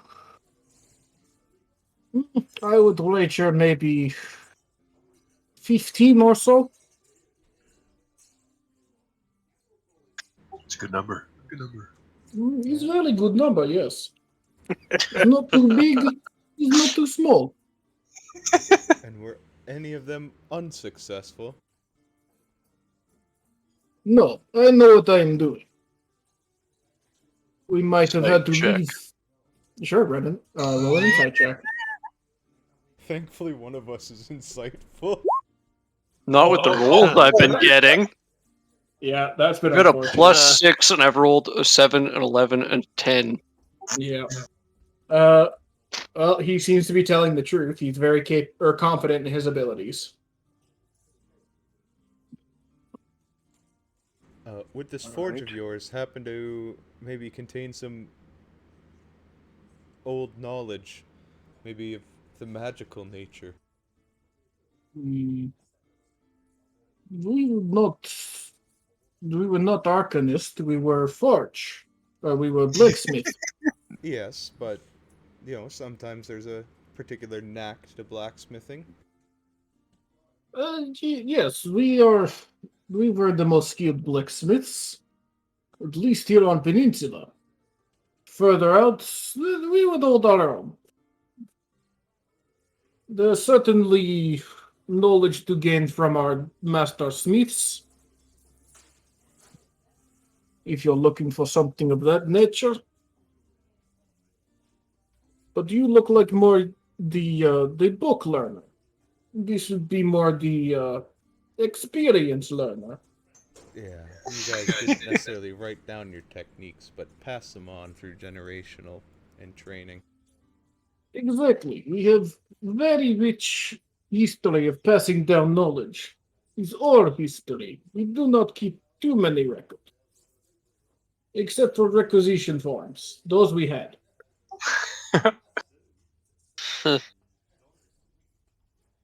Alright. What's your opinion of the other guides? Well, I saw you talking to Hugh earlier. He is impetuous, but he is good dwarf. He kind of points over to where you see Azaka? No, not Azaka. Oh, the Let's see, two Gondolo and Carl. I'm just trying to find out. So Gondolo, you see, is this little pudgy halfling, and Faro is a kind of tanned-skinned humanoid, or human, I should say. And they're currently like sitting at the bar, just like drinking. And you actually probably would have noticed their triceratops tied out outside when you got here. Definitely looked like it was not super long. It was old. Yeah, it was super old, like not long for this world. He kind of points over to them. Them. Listen, I have nothing nice to say, so I would just gloss over. That makes 4. Zaka is she is strange. She goes off into jungle alone. Does not stay in city at night. It is very weird. She is loner. Why you not come and sleep in tavern? I don't know.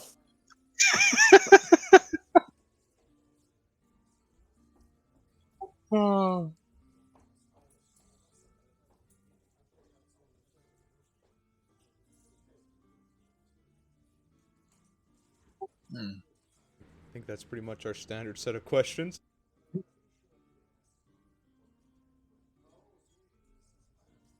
I had one. How far away is your forge? It's quite far. Be trip that would take many weeks. Ah, But like I said, we come here from there is easy. Well, not easy, but we made it.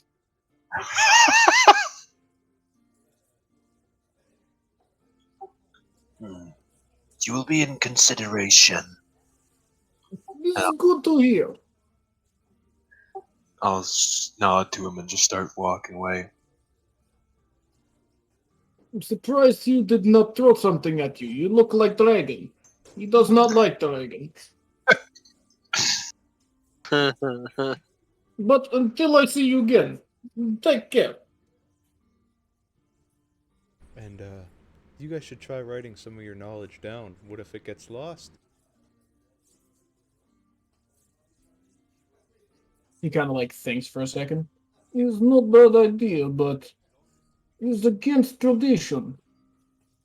We maybe consider this when we retake Harakhammer. I will at least bring up.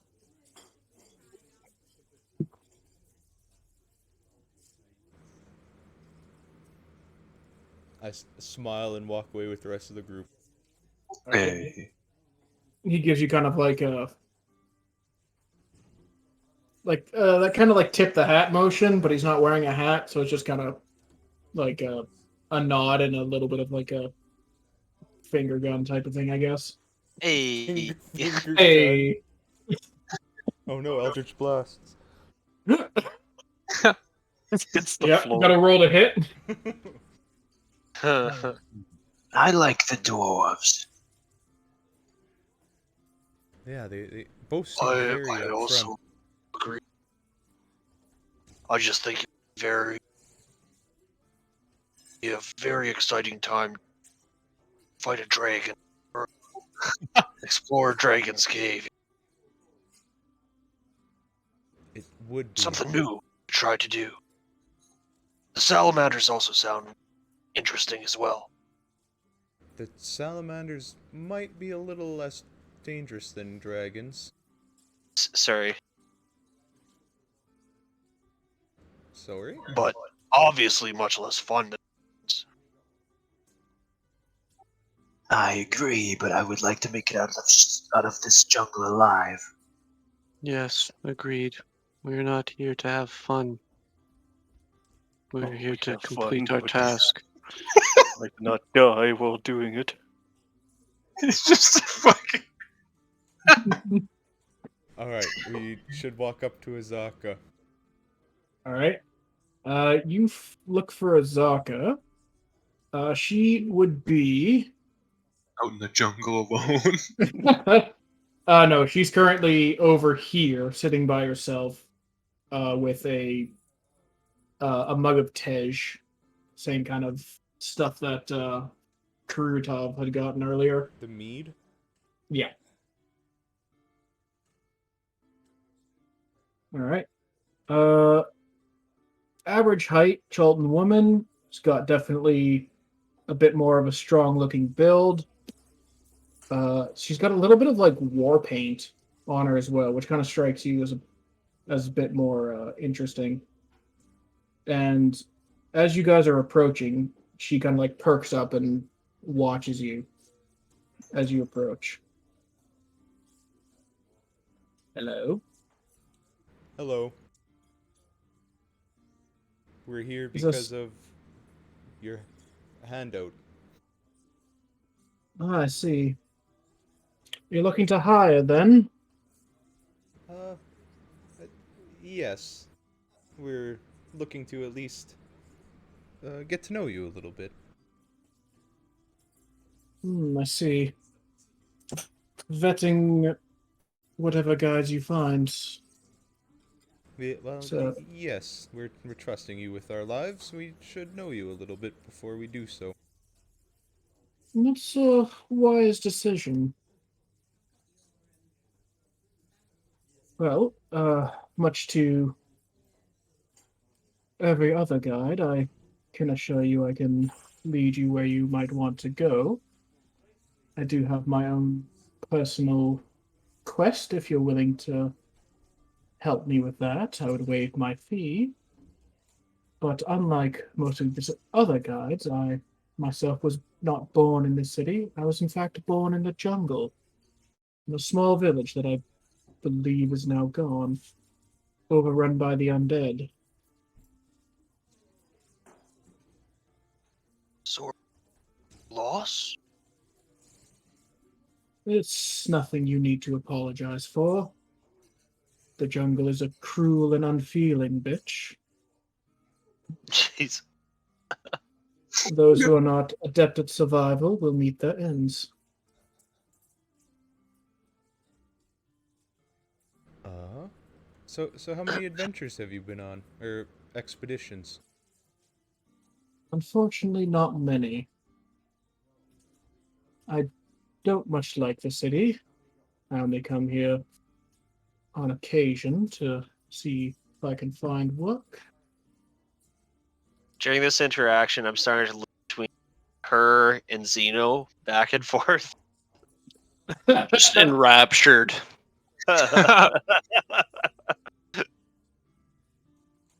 Seems to be a little bit similar tone. Of the not many, how many of them were successful, and how many weren't? They were all successful. What? None of these individuals wanted to help me, unfortunately, so I'd led them to where they wanted to go, brought them back, and they still did not want to help, so I did not take them anywhere else. And what does this mask mean to you? It's a family heirloom, very valuable to me. It was carved by my mother. She was an artist, you see.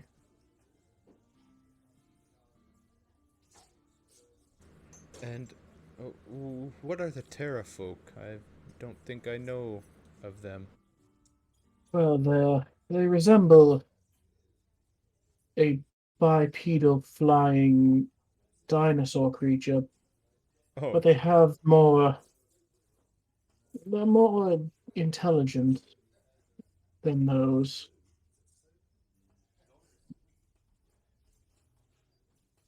They essentially patrol the skies and attack whatever means of food they can find. Unfortunately, they seem to have a bloodlust for adventuring parties or other humanoids. would I have read about Terra folk before in my studies, or I'm assuming they're kind of native to Chult, but They would be native to Chult, but you could roll a history check.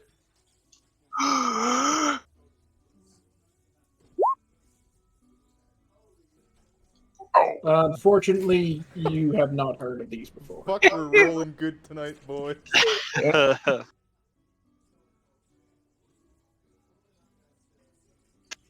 These are definitely news to me. Yeah, so not much is known about them aside from what I've just described to you. And what is Firefolk? Or Firefinger, sorry. That's where I believe they've made their nest and where my items is most likely held. It's a large tower, for lack of a better word, that has a large structure on the top. I believe back many years ago it acted as sort of a almost like a lighthouse or some form of that. How far is it? Let me double check here. I believe it's one of the things that's actually on the map. Or maybe I'm wrong. No, I do not see it.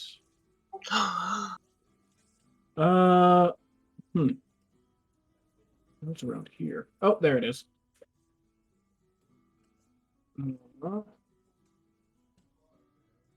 It would be within a week's travel or so. Possibly less if we took to the river. It would be less than a day from the river if we were to follow it, and if you would have canoes or some other waterfaring vessel, that would surely cut the time down.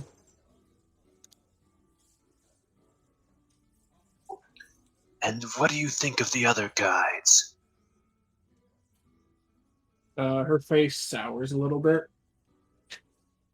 To which ones are you referring? The dwarves. They mean well. I don't quite know them very well, but they seem to be more capable than others. Just, if you're not going to hire me, I would recommend steering clear of the halfling and the human. That makes 5. Every single guy is told. They are, for lack of a better word, they would be prey in the jungle.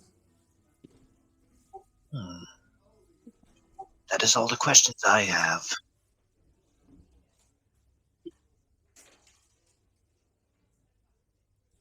Well, I guess that just leaves us with one more group to go look at.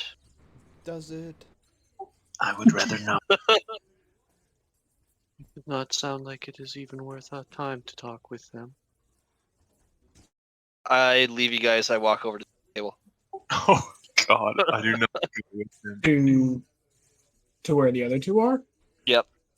All right. Just thought of, I'm just curious at this point. Is there a nearby, like, free table that's a bit away from Azaka, and so we're not, like, touching, one of the other people? Yeah. So I would say, let's see here. I mean, the theater is unoccupied at the moment.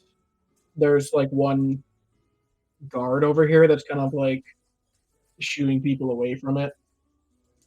But you could talk with him and see if maybe he'd let you in for a quick meeting. Other than that, there are a few tables that are at least one other table away from everyone else here. We'll take that. Like this one in particular. That looks like a table to me. All right. Samson, you start heading over to Gondolo and Farrell. As you turn around and come back into the tavern. To your left, you see a very pudgy-looking halfling, kind of leaning against the wall. And he goes, "So you're talking to all the other ones and not to us, are ya?" Well, I'm coming over here, aren't I? "Oh, my mistake. I'm sorry. I thought you were just coming up for a drink. My apologies. Name's Samson. Yours. I'm Gondola. It's a pleasure to meet you." He gives you a handshake. "Hey, Farrell, Hey. come over here." And this lanky, tanned human kind of walks over. He goes, "Hey, man, how's it going?" Wait a second, it's Mario and Luigi and their dilapidated Yoshi Triceratops. It's definitely not that. Anyways. All right. So why should we hire you? If you were to tell us what you, if we were to hire you, why should we hire you? Well, we can lead you to some of the best treasure troves out there in the jungle. And we have our own Triceratops. Can haul back way more than you could by yourself. Let me tell you, do you see that guy out there? He's huge. Could lift 10 men by himself. Yeah, Now, it's just a think pretty of nice that. Triceratops. I should say.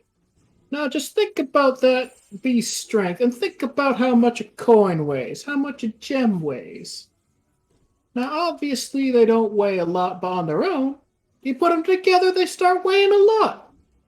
You've got your own Triceratops here, and they bring all the gold back for you. And then your pockets are free to fill with even more gold. It's such a good idea. I'm surprised none of the other guys are doing it. Honestly, they're a bit foolish if you ask me. And Farrell at this point is like, "Yeah, man, they all got sticks up their asses. Oh no, they're all high and mighty. We're just here trying to make a living. We're trying to help people get their own living. You know how it is." How many people have you brought out? Wars, jungle. The gondola pipes up and he's like, "Oh, we brought out dozens. I'd maybe even..." He kind of looks to Farrell. "Would you say hundreds?" "I'd say hundreds." Insight check? You can roll insight.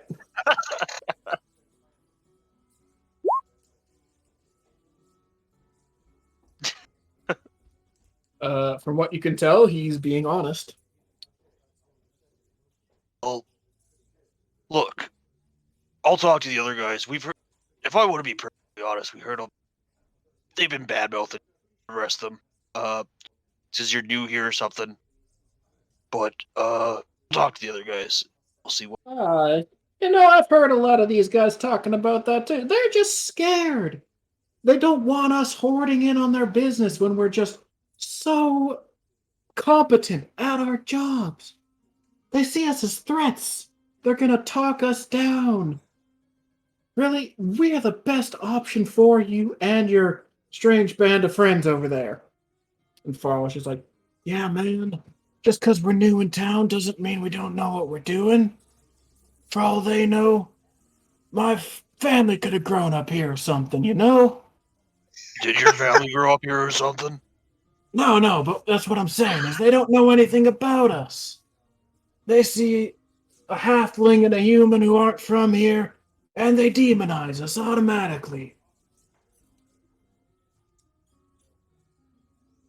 We were good enough to get in... Sorry, go ahead. No, go ahead. We were good enough to get in and be hired by Jabal. That should speak volumes in itself. Yeah, that's decent enough arguments. I will relay that to the group, and you have a good day. You too, man. Gondola's like, "Yeah, man, that's the wrong voice, but okay." Like, when you make up your mind and you decide to hire us, we'll be here. All right. Go back over. Just let him know. All right. about the idea of the Triceratops carrying a bunch more loot. Can we just do an alternate playthrough of this campaign and take them to see how better it goes? See how quickly we die? Yeah. Totally There's new so party funny. shows up in Port Nyanzaru. Hey, let's hire these two. Two guards for the price of one. Anyways. So I'll let them know about that. So you came back to the table and just relayed the conversation to us? Pretty much, yeah. So, my only concern is, you mentioned that they've led hundreds of successful missions? Yeah, seemed like they kind of were honest about it, but that's something. That doesn't make a ton of sense. Yeah, they're new, and what is the other highest? Like 30 expeditions? Yeah, you're right. That. Sorry, I sometimes got excited. Triceratops wasn't really. I mean, the Triceratops point is a pretty good one.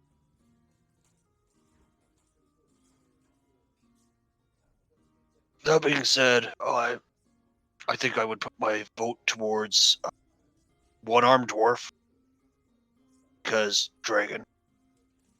Yeah, what did you guys think of Azaka?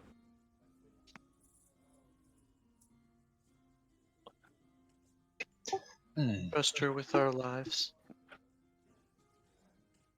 The only plus I've got for her is she at least spends time in the jungle. Yeah, that's a good positive. I'm concerned that we would go on one journey with her, then she would leave us and we'd be back to square one anyways. Unless we do her quest right away, but I don't know about you guys. I don't think I'm experienced enough in that sort of thing just yet. I haven't fought too many dinosaurs, no. I don't know how much I want to jump on that. Tangled with a few small creatures in the tombs, but most of that was left up to the guards. I kind of came in after the fact. My experience big game hunting. Lizards are a bit different. So I think we rule her out on the fact that she'll abandon us pretty quickly. Unless you guys all want to go do her quest first. I would be fine with either of the last three. Musharib being my favorite. I'm saying Moosh Reeps. If we gotta do one of these three quests, this is the one that I think we could actually do without half of us dying due to dinosaur attacks or dragon breath. This one would agree. Musharib sounds like a good choice. And another plus for, or I guess a point for all of this is, there's nothing saying we can't come back and help the one-armed dwarf after. Yeah, we could always switch guides. Well, The only problem is that the forge is perhaps almost a month away. We'll be deep in the jungle. Do we have any idea where our artifact is, or just in the jungle of Chult? You have no idea where it is. You know it's on the peninsula. That's kind of the point. So I guess we have a map of the jungle, of the peninsula as well. It'd be the player's map here. This one. Yeah. I want to take that map to Musharib and give him to point our general route out. All right. I forgot how fucking big this map is. And it is huge. Asuka showed us where Firefinger was on the map, right? If you pulled it out and asked her to locate it, she could give you a general idea. I would have, but completely forgot we had a physical copy of the map. All right, she pointed out in this area here for Firefinger. Right on the river. Yes, that makes sense. Very close. if we do go towards helping Musharib, and we have no idea what we're looking for or where, if it's a month trek, that's a lot of stuff on the way. It's a good way to cover a lot of ground. Also, a lot of time in a very dangerous ass jungle. That is true. That being said, we kind of knew what we were getting into when we got here. We also never revealed what we are searching for to any of the guides. Perhaps they would know where to search? Or if we want to keep that close to our chest. I say spend we more don't. time in I the say we jungle, only we'll- let the guide that we Yeah. know. I guess If we're not straight up trusting half these guides anyway, revealing what we're looking for might not be a good idea. Well, and we And the logic would say that we wander through the jungle the longest until we find it. That would lead us to Musharib. Yes. Depending where. Hey, Musharib! I just gotta yell like that. Yes, what is? Come on over here, have a seat. Lord! He picks up his like mug and slings the maul back over his back and kind of walks over. Hello again. What is it Could you I can show do? us? You show us Oh. on this map where your forge would. He looks at the map and he goes, "This is very good map." no, it's not. It's empty. No, you don't understand. This is good map. I would not be showing this to people. There are many. I'm not one of these people, obviously, but there are many people who would value such thing. Didn't we just buy this at the bazaar? Oh no, we got Nope. it from the merchant lord, right? Yeah. Ah. Did we get it from him or the person that gave us the quest in Baldur's Gate? You got it from Cinder Sylvain. Yeah. Okay. Oh. Yeah. And she said that she Oh, had right. basically made this map herself, working dozens of journals, sea charts, logbooks, that type of thing. Oh, So we got the city map from the merchant. yeah, you Yeah. got the city Right. map from and you got the city map from Wakanda. Yeah. All right. Goes. Oh, then be quick. Where was your mine? All right. Harakhammer is over here. He points to like this area. And then I roll up the map. 400 miles. Yes. Like I say, be careful of who you show this map to. It looks like one of kind. Very important Yeah. to know. When you say hurry up, he kind of like uses his body to like obscure as much of the table as he can as he points it out. Winning points over left and right. Yeah, and as soon as he points it and we all kind of acknowledge where it is, I roll it up and tuck it back in my bag. That is definitely a lot of jungle we'll be covering to get there. It's quite far, yes. But it is not first time I make journey. Do you guys just float down the river to head down there most of the way, or what's your usual route? To go back, I would take River Schoenstar. The River Schoenstar goes into a basin. That would cut our time in half and would get us about halfway to Harakhammer. You're the second person to have mentioned that taking rivers would be faster. But are they more dangerous? I'm assuming wildlife like rivers a bit more. They would. I mean, if you are on the river, you should be fine. It would just be making camp near a river might be more dangerous. Appreciate the honesty. He gives you a nod. I'm nothing if not honest. If we were looking for other artifacts along the way, the river would probably not be a good place to find them. Well, yes and no. Many ruins would be close to the river. Would make sense. People who used to be there would need water from somewhere. I see.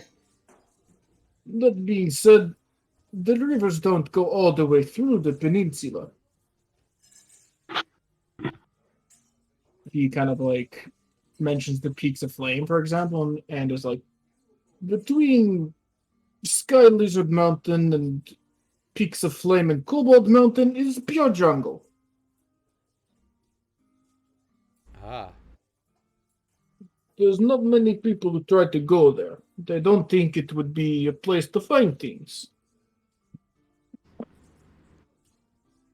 That being said, it could be a place to find things if no one else go there.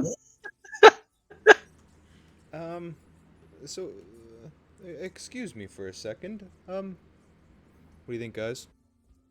Is this our guide? Yep. It's our man. Yeah. Check the least red flags. This is very good to hear. Now, I have a quick question before we agree. Would you help with the retaking of Rockhammer right away, or would you like expedition to somewhere closer so that I can prove to you my skill? We don't actually know where we want to go, do we? Yeah, we have. I think we need to have a quick group discussion before answering that. My Z, do not worry, take time. There's once you agree to hire, I have some things that I would probably want you to be aware of before we go into jungle. Just not only would make my job easier, but would definitely make your life easier. I like easy. I mean, if given the choice of easy and very difficult, to take easy. It seems like no-brainer. Alright, I leave you to discuss. I need to go get more tish. And he kind of heads off to the bar. You see he kind of like comes pretty close to Gondolo and Faro, and they're just like staring daggers at him. And he's just like not giving a single fuck. Alright, guys. He goes up and gets another mug of tej, and then goes back to his table. I think we should go on a smaller expedition before committing to saving his mine, given we know absolutely nothing about what we're here for. Should we show him the amulet? That probably doesn't hurt. I'm sure I'm sure though that there's been multiple people with that amulet before. The amulet was like what Syndra showed us, right? That's what we were looking for? No, that was from that was Wakanda. Okay, that's what I thought. Yeah, we know nothing about the Soulmonger other than the name. What were we getting amulet for him for? If you were to amulet and find out about the individual named in the journal, named Vorn, he would give you a healing potion each and one of his old spellbooks. And he gave us no additional information on where to start. He did mark where the journal was found, which is this X here. That's where we should go, guys. I agree. That would be a good first expedition. That does seem like a good start, and maybe Wakanga will appreciate it enough that we could trust him to bring up or to question further about the Soulmonger. It is also not far out of our way.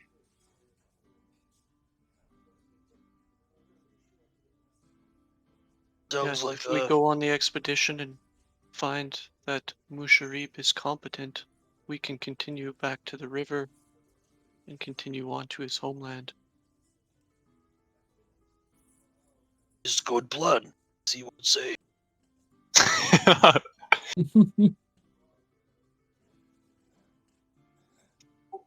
It has been decided.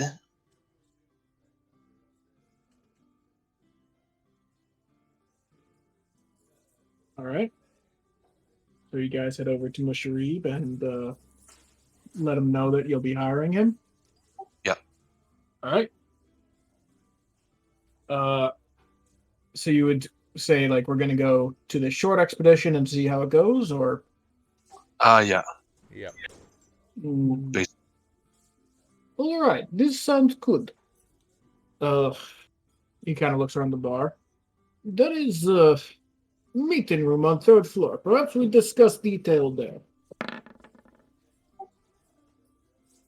I will follow him. All right. I'll send you back to here. And the 3rd floor meeting room is over here. All right. So he pulls up a few chairs, and you guys all sit down. So you wish to have shorter expedition first. Is this true?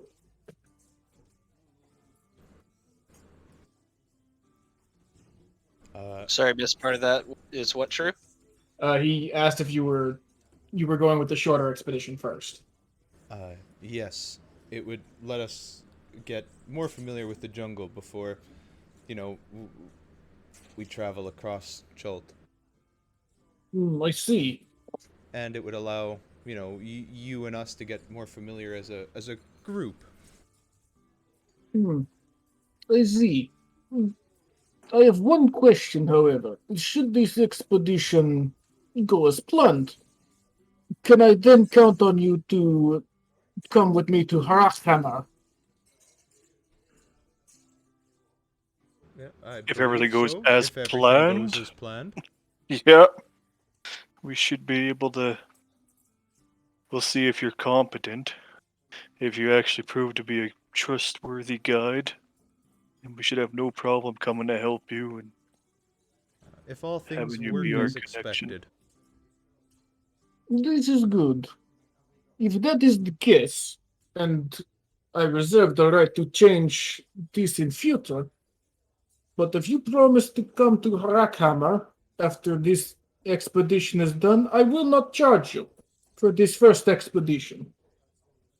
Oh, You have my word. he's definitely committed to getting help on his expedition. This is true, yes.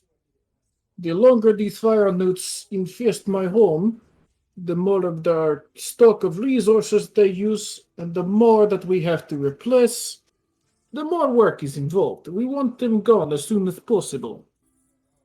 Makes sense. Yeah, I'm willing to agree to that. He kind of like slaps his hands together and is like, "This is very good." So to confirm our agreement, we'll do the first expedition, and both of us reserve the right to revoke the follow-up quest and instead pay you the regular fee. Agreed. All right. He gives whoever's kind of sitting close to it. He kind of like, or close to him. He goes around the table and shakes everyone's hand. I got my joy buzzer. Oh no. All right. Did I sleight of hand it? Sure. Roll sleight of hand. All right. First good roll is the fucking joy buzzer.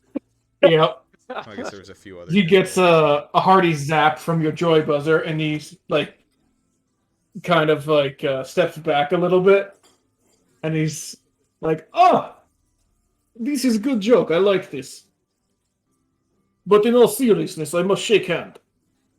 All right. He gives you a handshake, continues around the table, and sits back down and kind of looks. All right. No one else is in meeting room. If you wish, you can take out map, and I can show you best route to get to where you want to go. I look around the meeting room to confirm, and then pull out the map. Alright? I'll throw you back over there, and I'll give you a rundown of what he thinks is the best route. So his route would basically go here to the river, and then follow the river down to Camp Righteous here. You could either camp nearby or explore Camp Righteous if you wanted to, and then we basically go over here to where Born was.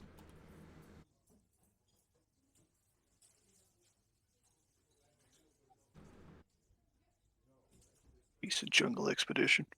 Yeah. Camp Righteous has unexplored ruins, or is it just kind of a? Oh, you do not know Camp Righteous. We Is essentially know nothing. okay. I tell you. Camp Righteous was outpost at one time. It was created by this group called the Order of Gauntlet. They are zealots, as far as I can tell. But the camp was overrun by undead. Not many leave. It lies in ruins now. And ever the fanatics, they set up another camp deeper in jungle. That is Camp Vengeance here. And he pointed out. That's my. I have not had many dealings with, but they have caravan that goes up and down the river from time to time. Coming back to Port Nyanzaru for supplies. To pick up any new personnel they may have, things of this nature. So is the point of vengeance to take Camp Righteous? I do not think so. I think Camp Righteous is fairly abandoned. There is old Chotan ruins there, but I think they come here to cleanse jungle of undead creature. Their first camp was overrun by undead, so they make new camp and they try again. They like I say, they are zealots.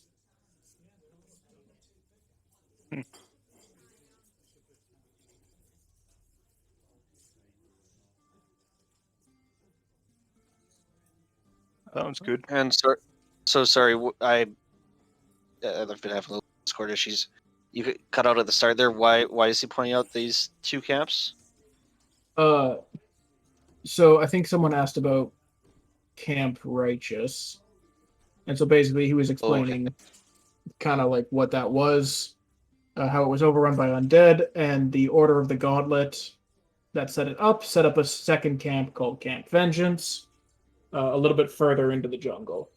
Okay, I think I caught most of that. Sorry about that. And we No good. pointed No- out no Camp worries. Righteous because he said that it'd be the best route. We'd go Yeah. downriver to the camp and then strike over Yeah, to we the pretty much go from the camp from X to X is kind of our plan once we get there. Yeah. Is this skull actually on our map? Yeah. Oh. Oh, so What all about those icons are place? actually on our map then. Yeah. So when you ask about it, he points out this kind of looks over. From best I can tell, these blobs here, they are a place where you would most typically find undead. This skull, I'm assuming, is particularly bad concentration. We would do best to avoid these places. Are these established mines? Yes, those are mines that the city maintains to get raw material. You may have seen that lots of jewelry and gems flow in and out of the city. It is one of the major exports.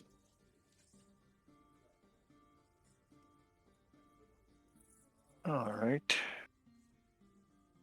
And We've heard a few times of a mention of a nearby flaming fist fort. Which would that be? That'd be Fort Ah, Bellerin up here. Yeah, they make their fort up there near north of city. Why they choose to make fort there, I don't know. Maybe they want to protect coastline. From what? I also don't know. If it is also possible for later expedition that you could take boat from Port Nyanzaru to Fort Bellerin and start the expedition there, or you could take all the way around to Kitchener's Inlet and start the expedition there. There are many places that one could start the expedition into jungle. So where you want to go, taking River Star would be most direct road. So where's the Kitchener's Inlet? Fine. It's over here. Okay. Sorry, I saw. Oh, Cobron was drawing the arrows. I thought that was you. No. Okay. All right. When can we leave? As soon as you are ready. I have no. Well, we should probably not leave today. It is already starting to get a bit late. But whenever you are ready, we can leave city. On that note, I should point out a few things. You've no doubt noticed he kind of goes over a few things that I think Wakanga had already gone over. Hot as balls. Don't drink the river water. That type of thing. He additionally goes over that you could buy rain catchers at the Red Bazaar. I think they run like a gold piece each, maybe, if I recall correctly. But they would be able to hold rainwater.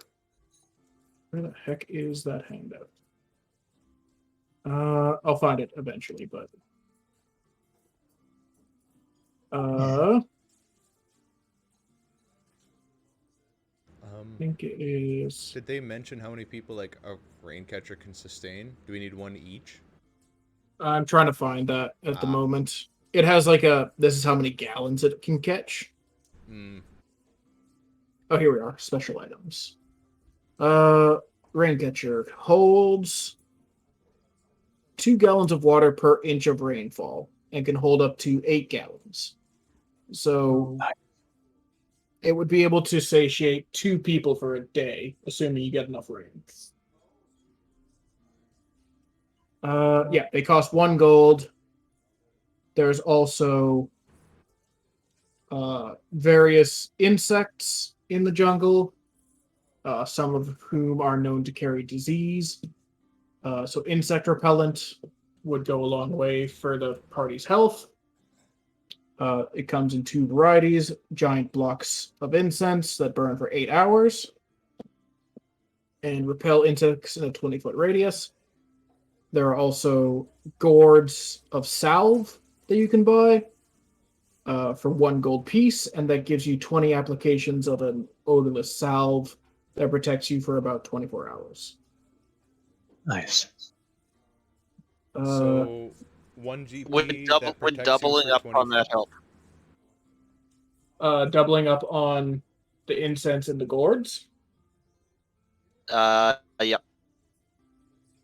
From what he knows, no. Basically, the gourds are good for when you're traveling throughout the day, and the incense is good for when you decide to make camp. Oh, that makes sense. Dooku. And the gourds were 1 GP and last for 24 hours per use? Yeah. And had 1 use per gourd. Each gourd would be 20 uses. So 1 gourd would last each individual 20 days. Nice. So yeah, we're gonna want to stock a pound of that crap. He doesn't mention it as a necessity, but Tej is really good to try and help stave off a bit of thirst. You can get it for about a gallon cask for about 2 silver pieces. It does weigh quite a bit, so it would be risk reward to try and take it. 1 gallon for how much? 2 silver pieces. But it's also like one of those. It's one of those liquors that's like part meal replacement as well. It's thick. Yeah. Nice. I think other than that, if you do want to go by river, buying a canoe or 2, I guess, in the case of how big the party is, that would be 100 gold for the both of them, and it would basically cut time down the river by half. Nice. But then you're kind of left with what would you do with the canoes. So he leaves that decision up to you. But definitely recommends the Portage. rain catchers and the insect repellent. How's he plan on traveling? Through whatever means you guys would choose. If you could decide to go by boat, he would go with you. If you decide to go over land, he would lead you through the jungles. Oh, he also mentions that he doesn't need to provide, or you don't need to provide food or water for him because he could get his own. Okay. Oh yeah, that's another thing he would mention. You can forage in the jungle, but it would also be wise to stock up on some rations. How does he recommend kind of like a canoe is as big as we want to get, or do we want a raft? So the canoes they're big enough to hold 6 medium creatures. Plus their gear? Is Yeah. there a weight limit? So we need 2 canoes Uh, because there's 7 of us. Yeah. Yeah. And Well, we'd want if there's probably 2 canoes, then weight probably wouldn't be too much of an issue because you guys could offset the weight of one with extra gear and shit. Yeah, that's what I was looking into. How about on land? If we were to go over foot, does he have a cart that makes sense, or what do they normally take in the jungle here? Over land, it's just by foot. There's no way that a cart would be able to fit or be like Okay. reasonably easy to get through the jungle. Even half the time, just on foot, it would be a bit of an issue. Do they use But- horses or anything like that? No.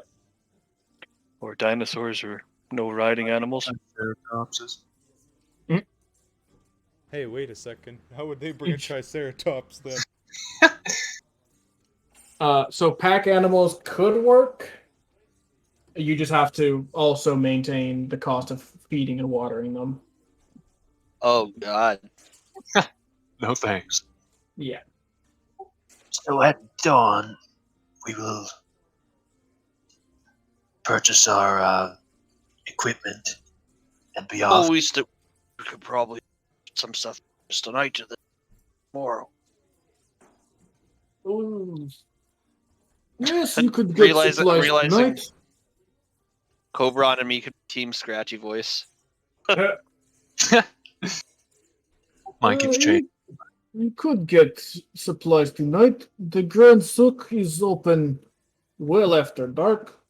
Although pickpocket is a problem there, I would watch. Red Bazaar you can find operating until sun go down. He kind of like looks out a window. You maybe have 3 or 4 hours before sun go down.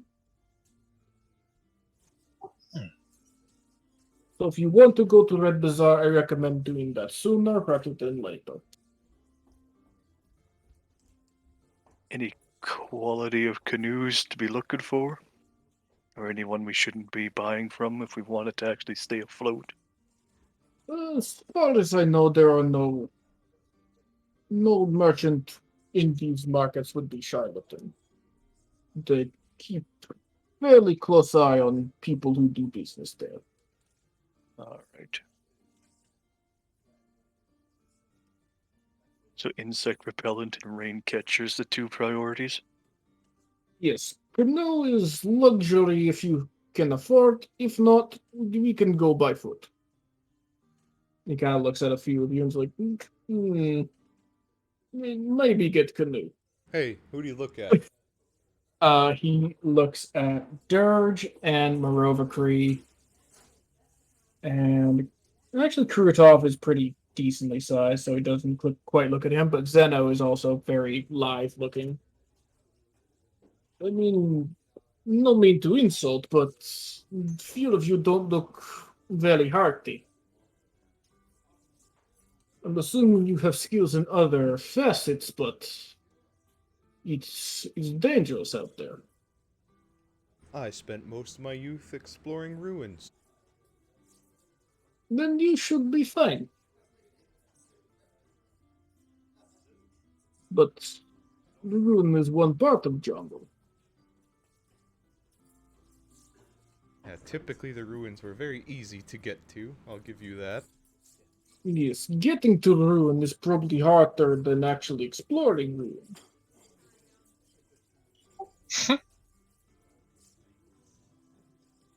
All right. We'll meet with you here. Yes, I can stay here for a night. I could also go to... No, I go to Thundering Lizard. You can find me there in the morning. It's cheaper. And I am dwarf. I like to party. My name is Dwarf. I like to party. Oh. Hello? I'm just gonna nod at him and start walking towards the door. Alright, I see you in the morning. See you tomorrow. Before we all leave to go gather provisions, Samson, could I trust you with getting me provisions? And I want to read this journal to start looking up our quest. Yep. We'll give you money, of course, to help with the canoes, if we go that route. Problem. Do I definitely agree with the canoe.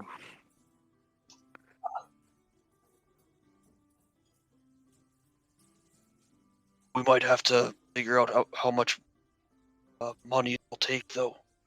Because if we're all gonna put together 100 gold for our guide, plus He's the waiving his fees unless we have to pay him when we get back. Hopefully, Yeah, the for the relic time pays being, something. the fees are waived. Right. Unless you get back to Port Neanzar and you're like, you know what, we don't want to go to Rockhammer. Or And he's you're like, like, well, you know alright, what? pay I me. don't want you guys to go to Yeah. Rockhammer. Please I pay me. forgot that. Yeah. Yeah. So right now, Fair enough. kind of technically, we don't got to pay him, Mhm. depending when we get back. But hopefully, at least Kurotov's banking on us actually finding something of value. I'm banking on us finding something of actual value. So in the meantime, he's not worried about that. It's canoes, which we should have money for, and whatever other supplies. Probably like 3 gourds of bug spray each.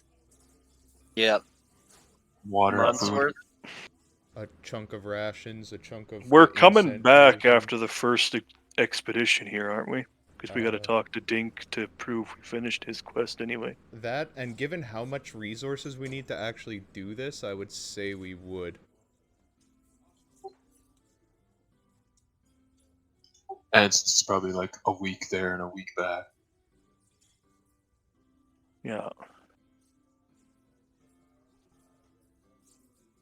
Did he say that this is a week away?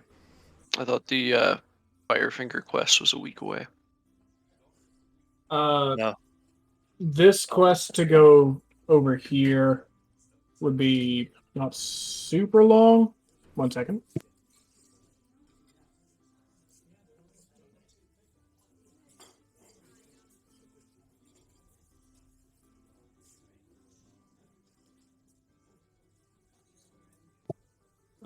It would be about the equivalent of maybe the trek to Firefinger. Okay. Even taking the river? The river would help the time a little bit. Basically, if you have canoes and you travel by river, you go double speed.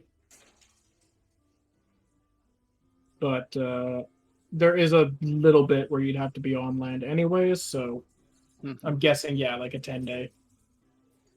Okay.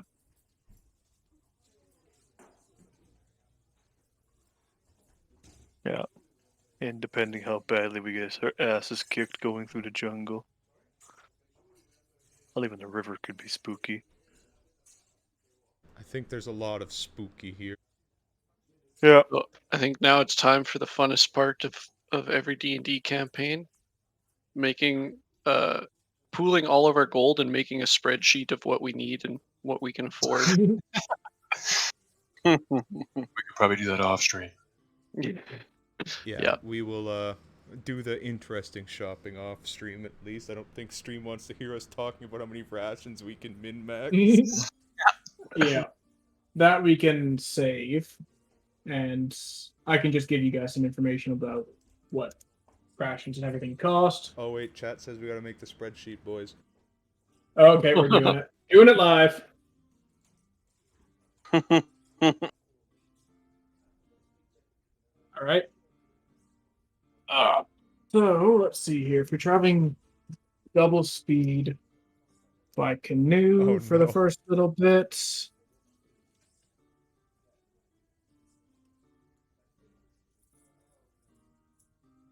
That's about right. So that's 14, which would be divided by 2 for 7, and then another 3 or 4. So about a 10-day to get to this X here. So we need 2 10 days worth of resources. How much gold's everybody contributing? Probably as much as it takes. Yeah, I only have 50, so. I only have 30 left after buying my spell component. We should probably account for another 10-day just in case something terrible happens. Yep. Well, we need a 10-day there, a 10-day back, and I think we should put a 10% safety margin on it. So 22 days, basically. I think that's reasonable. So we need 132 rations. Because it's 1 ration per day, right? Yep. Alright. 132 rations. 3 water catchers at the bare minimum. Kids, this is why you need to pay attention to math in school. We need at least 2 canoes because they only hold 6 people. Yeah. Canoes are 50 gold each. Rations are 5 silver each. Rain catchers are 1 gold each. And the gourds of insect repellent are 1 gold for 20 uses. And how much insect repellent do we actually need? So 1 gourd has 20 uses, and you need 1 last per 24 day. hours, yeah. You could probably just get 1 gourd for a first trip, restock on our way back. I mean, how much were they each? 5 silver? 1 gold. We should probably get 2 each.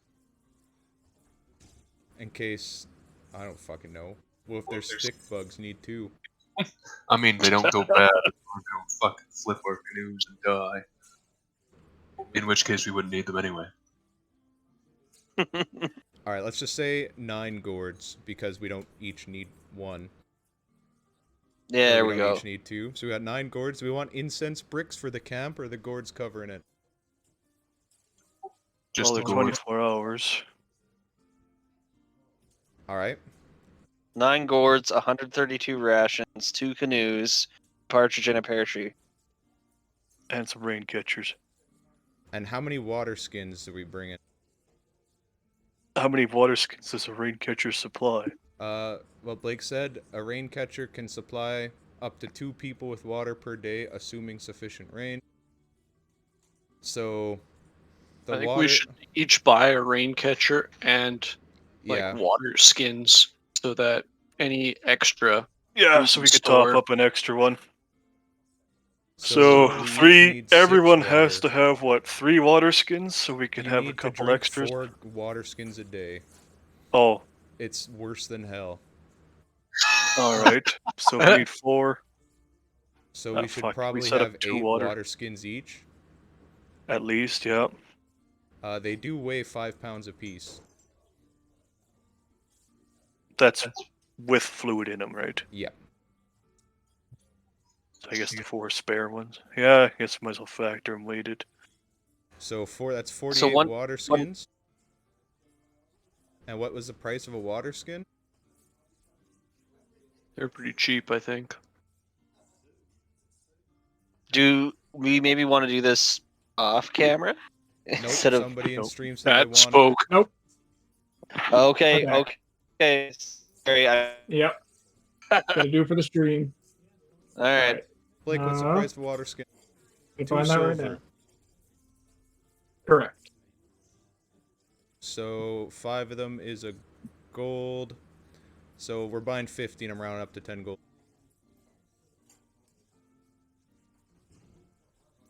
Well, All right. didn't we find out how much gold we have in total And before we find out how much extra water skins and stuff we're doing? true. We'll just get the items. Let's start with that. So Get how the whole many? How fucking much were spreadsheet rations, done. Blake? 5 silver each. That's a lot. Oh. Mushroom did mention you could forage in the jungle if you wanted to, but having some rations for emergencies wouldn't be a bad idea. All right. So we would need 132 rations. Well, we each need 11 gold worth of rations, basically. What's your rations weigh? Yeah, rations weigh a decent chunk. 1 ration is 2 pounds. Oh, and I actually already have 10 rations. Yeah, we got a decent amount on us already. We might just not need to buy any rations because most of us are level 1 adventurers should have rations. Well, we'll need to buy more. We'll have rations for the way there, basically. Yeah.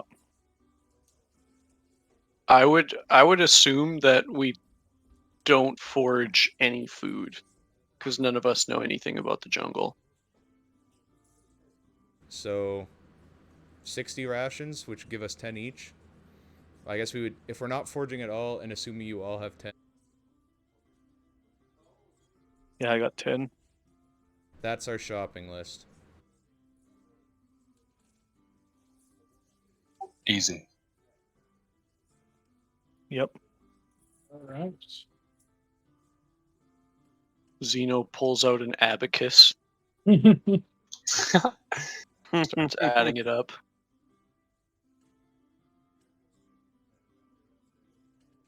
The grand total. 163.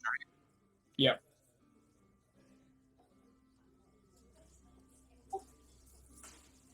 Divided by 6. 27 and 1 silver. 2 silver. You guys are doing all this math, and Samson's realizing how much of this he's gonna have to carry.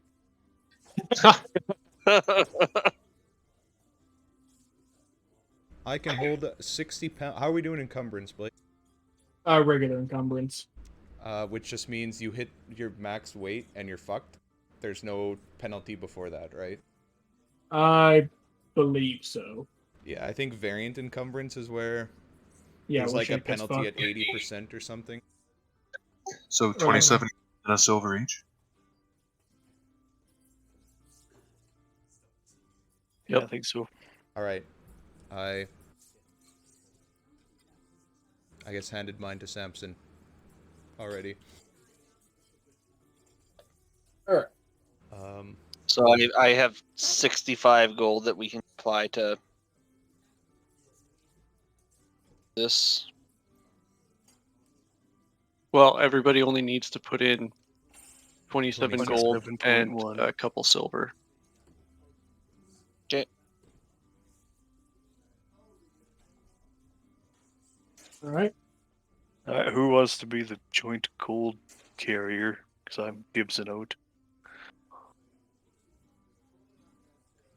I mean, I'm assuming we're all going to the store together. Besides Brighton's character.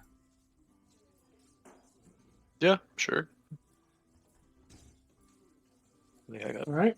little bit of running around. All right. For the sake of brevity, you guys can go and acquire the things you need.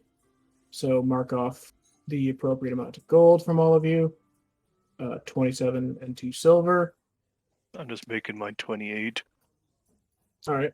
A little bit extra for the group. Gave somebody a tip. Yeah. Yep. The merchant thanks you heartily. And Marova Cree wanted to try and glean information from the journal. So I'll get you to roll a investigation check.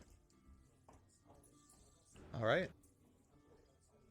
Come on, good roll. Nope, another 4. Yeah. Oof. So yeah, you start trying to go through this journal. A lot of the descriptions of places are just like, well, that could apply to anywhere in a jungle. The fuck, man? I am straight up doing this until I go to bed, by the way. Okay. Well, that was your roll for the day, basically. Oof. Alright, I'm gonna do something else and then come back to it. All right. So yeah, there's not too much information you glean at the moment. So where are you guys going to stay tonight? I'm staying at this place. I'm staying at the fence. I'm also staying there. I would stay at the House of Repose, yeah. Yeah. Okay.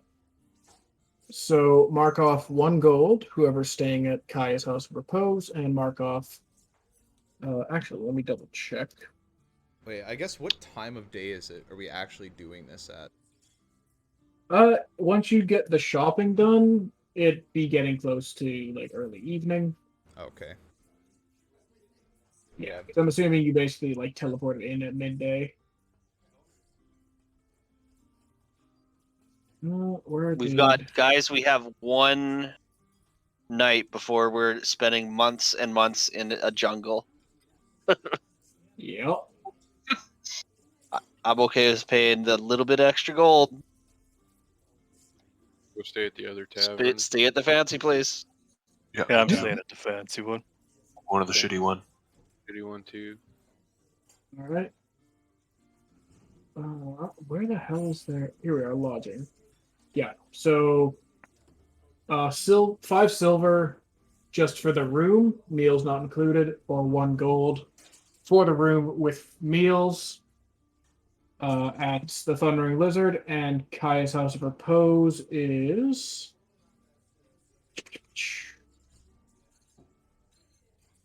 1 gold for the room, no meals, and 1 gold, 6 silver for the room plus meals. How about, does that include the spa? Oh yeah. The 1 gold, I think, just included the spa. Yeah. Alright. Yeah, I'll take the meals as well. Yeah, I got a meal. Yeah, Alright. I also got a meal, and I'm definitely going for the massage and taking a nice bath in one of the bathhouses. All or right. the bath, I think there was like a bath on the image. Yeah, that was at the Thundering Lizard. Me and Dirge will be hanging out in the pool in the back. There was baths in the room at Yeah. this place. Yeah, so you can just have a bath in your room, no problem. Massage. You can also get the hot stone thing and mani-pedi if you so desire, and a clay face mask. Full meal deal. All right, doing it up. Yep, I'm trying to get like as I guess pampered as possible before going to spend a month in the shit. All right, so Marova Cree goes for the full meal deal. Freshly done nails and toenails, hot volcanic stone massage, deep tissue massage, No, and those a are mud. painful, not one of those.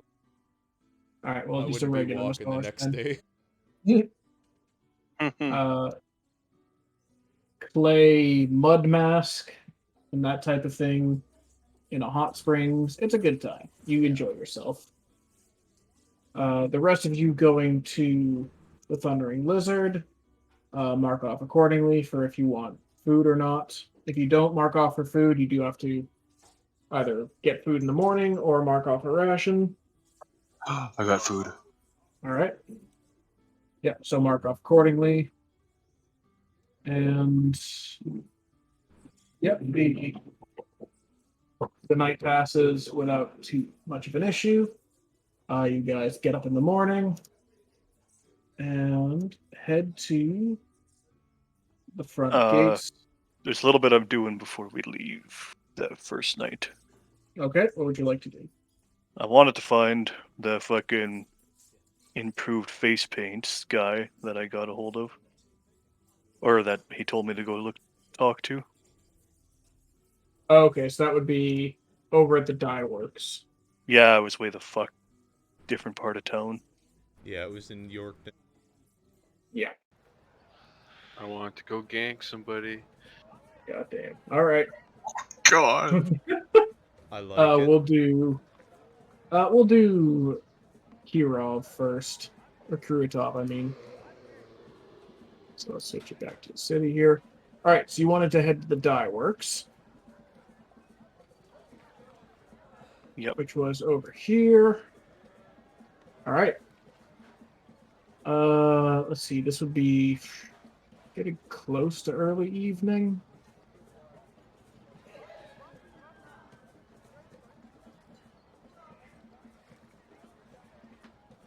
All right. So you start heading over that way. You can pretty much see that the dye works is basically done for the day. By the time you get over there, you can see large vats of dyes are being just dumped off the cliff into the ocean, and are making this like really weird, bright, multicolored wave, essentially, or like tide as it kind of like mixes into the bay. You can see a bunch of the workers are leaving for the day, and they stand out very obviously as like dye workers, as their hands are just stained with various colors of dyes. You approach the dye works. What would you like to do? Hey, where's one of your shops still open that's selling that stuff? Might be open for a few more minutes if you hurry. He kind of points you over to like the north side of the building here. Alright. I'd book it over. All right. So you're just looking for like face paint or anything like that? Yeah, face paint, but with the fucking Chult jungle in mind. Oh, you're looking for camouflage, are you? Well, more so stays on my face, sweating my bag off, walking through the jungle. All right. So they have regular paints that you could get for like 5 silver. If you really wanted it to like last throughout sweat and weather, you can get better paints for like a gold piece, essentially. Do you have a wide variety of colors? Yeah, I'd say you could pick up. Actually, how much does a painter's kit run?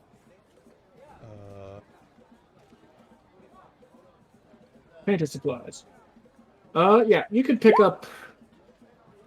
Painter supplies would be the equivalent for 10 gold, and that would be basically enough to do you in for the next couple months.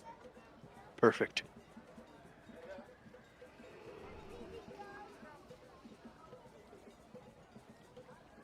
All right. All right, I pay the man. Okay. In the shop, there's also what you can tell is just brightly colored clothing that they've dyed there and are selling. Fabric of like knee-high shirts, or sorry, long shirts, knee-high pants, that type of thing. Kilts are another popular choice. But you make your way from the dye works and back to, I think you're staying at Kaya's. Yeah, the fancy one. All right, so you head back there. You get any spa treatment you would want, and your night comes to an end as we go over to Dirge. Oh no. So you head to the Thundering Lizard with a few of the other members of the party. What would you like to do? Well, I think I've been here long enough where I would probably recognize how a guard would look. So I'm gonna pull out my disguise kit and I'm gonna try and make myself look like a guard. All right. Roll a, I'll say a wisdom check with your disguise kit. Oops, I rolled intelligence.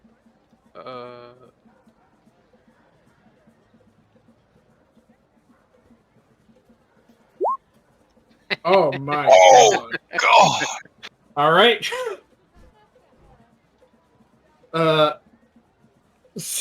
Goddamn. All right. You disguise yourself to look like a guard. I want to pull Uh, the Jordan Craig special and go prey on someone drinking at night. Oh Yep. no. All right. All right. So you wait around a little bit until the Red Bazaar starts to clear out. It is pretty close to sundown at this point. You can see a few people calling it an early night as they leave the Thundering Lizard. Is there like an alleyway around? Oh, there's a few, yeah. The buildings aren't really laid out with like a city planning kind of vibe in mind. They're just like, here's space, we'll put a thing here. All right, well, I'm gonna look around and see where the darkest way leads and wait for a solo to go down that way, and then I'm gonna go gank him. All right. I'm gonna make a roll to see if anyone takes the dark scary. Oh my god, someone takes the dark scary alley. Oh, and I can see in the dark, so I want to make sure that no one's around. All right. So let's see here. This older gentleman starts making their way from the Thundering Lizard, and basically the darker alleys you could find would kind of be like up over in this direction. And he's definitely in the cups at the moment, so he's not really walking too straight, kind of stumbling a little bit. It looks like he still has like a mug in his hand. All right, being And- all guardly, I'm gonna walk up to him and be like, "Hey, sir, you need a hand home?" And then I'm gonna try and stab him if there's no one around. All right. No, I'll say roll an attack with advantage because he is like really drunk. Oh no. All right, a 19 definitely hits. Roll damage. 5. All right, I need to look up his stat block really quick. You two-handed stabbed him. Turns out it's one of the as well. Yep, it's actually a level 20 wizard, Jarlax. but that would still probably kill him. Jarlax. Always has been. Yeah. All right. The guy kind of looks up to you and goes, "Oh yes, that would be lovely." As you like slash him right from like the lower torso, like all the way up across to under the chin, and he just like topples forward and hits the ground. Roll a perception check for me. Okay. Yup. Nice. All right. You So did say that you were making sure no one was around. You So, should feel Once lucky. the deed is done, I mean, no one was in the alley, but you don't hear anyone like rushing your way. All right, I'm gonna say as he's dying, I'm gonna say you should feel lucky. Death is beautiful, and I'm gonna. What am I gonna do? I'm gonna kiss him on the forehead. He's a maniac. All right. Okay. And then I'm God gonna damn walk it. out of the alley like nothing happened. Still Alright. dressed as the guard. And I'm gonna make my way back to my room. All right. You make your way back to your room, no issue. And I get a good night's sleep. Yep. All right. God so damn it, we've got 2 serial killers in the party. Who's the other one? Who's the other one? Obviously, Kruatov. the clown. True. All right. Sabs doesn't like clouds. So you guys finish your rest without issue, and you meet Musharib the following morning at the Thundering Lizard. Looks like he's in the middle of an early breakfast, as Kruatov is the last one to kind of descend the stairs in the morning. At this point, it'd still be like around 8 a.m. when you get up. It wasn't too late when you went to bed, so... Looks like you're here then. This is the wrong voice, but fuck it. No, give him the voice back. Alright. That's part of the reason we hired him. Very good, you are awake. I was wondering when you would get up. We do need to leave before midday if possible. Did you get all your shopping done? I think so. Yeah, looks like we got everything. Alright, who's got the canoes? Samson. I would probably be just probably. I need to have 2 people carrying each canoe. Yeah, I'm guessing the canoes are probably not. I mean, we skipped the buying of them part, but couldn't we have like bargained that they have them just like at the edge of town for us or something? Yeah, sure, why not? It'll be easier. Thank you. Alright, I'm gonna... Yeah, they're fine. How Okay. much does a canoe actually even weigh? Very good question. Because there's not a canoe in, like, PHP. Yeah, they Or would the use... Oh, they weigh 100 pounds each. Jesus Yeah, it's pretty heavy. So... Well, we've yeah. got one dwarf who's really good at carrying things. Dwarf. Someone would have to be crouching behind him carrying the other half. Yeah, someone would have to be, like, doing that weird, like, walk with their knees basically on their chest. With the rations and water skins, I already have 170 pounds on me. I can carry 255, so I'll carry 1.5 for canoe. You carry 15 times your gore? Yeah. Yeah.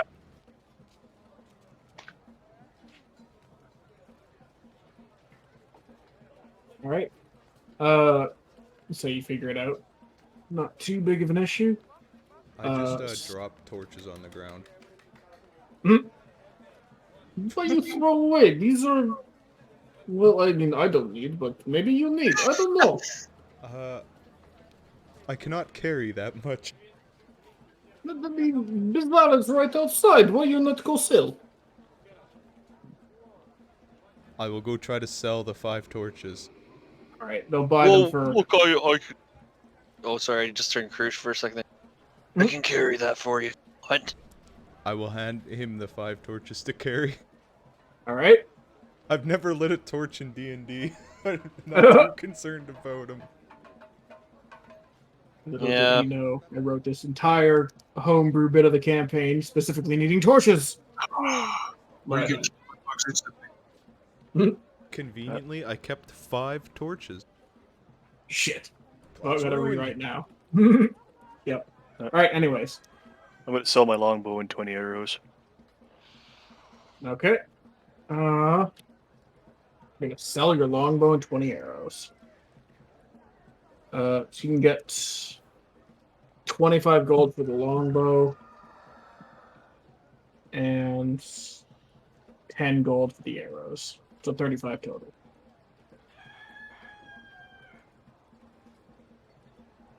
Wait, I'll free up a little bit of space. All right. So you guys have your morning breakfast. Those of you who stayed at Kaya's and paid for the extra 6 silver for it, you already had. A few of you, I believe, paid for the extra breakfast here. If not, you might have to mark off a ration or pay the extra 5 silver to get breakfast. I'm paying for the ration. Or the breakfast. Okay. Yeah, I paid for everything. All right. All right. So you guys. Sorry, how begin- much? Hmm? I cut out. 5 I'm more so silver sorry. for breakfast. Okay. Yeah. 5 more. 5 silver for breakfast at the Thundering Lizard. They give you a kind of dark bread with eggs and really thick cuts of fatty bacon. Hmm. Or sorry, no, it would be fatty, yeah. Those of you at Kaya's would have been given. Where's the breakfast? One creepy. The guy in the back just, hey, you want a creepy? We gotta find the creepy salesman. You would have got a porridge, some ground nuts, knish, and mandazi. Sorry. It's fancy. I don't even know what any of those words were. So the porridge, I mean, is porridge. Well, that one I got. Mandazi would be fried balls of dough. These ones have a little bit of a spice kick to them. And so, Kanish earlier, what was it? I don't know what is this one.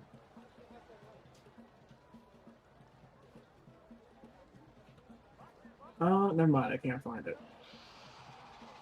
But yeah, I mean it's good nonetheless. Nice. While I'm trading my bow, I'm gonna sell or get rid of my hemp rope for silk rope. Okay, I think silk rope is way more expensive than hemp rope. Yeah, it's 10 GP, but it's half the weight, which I need to deal with. That is not how you spell rope brain.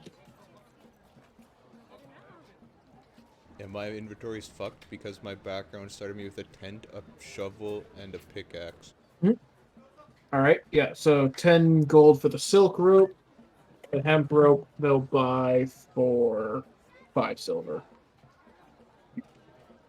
I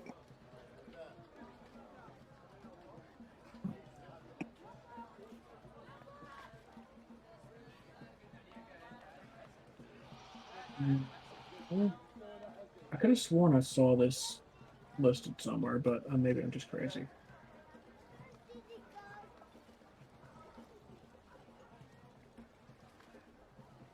Alright, anyways. Doesn't matter too much.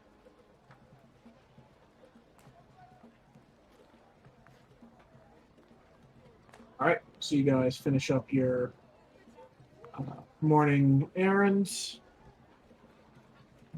and begin to make your way to the entrance of the city, over by the old city. Even with all my fucking around, I could only carry 4 water skins.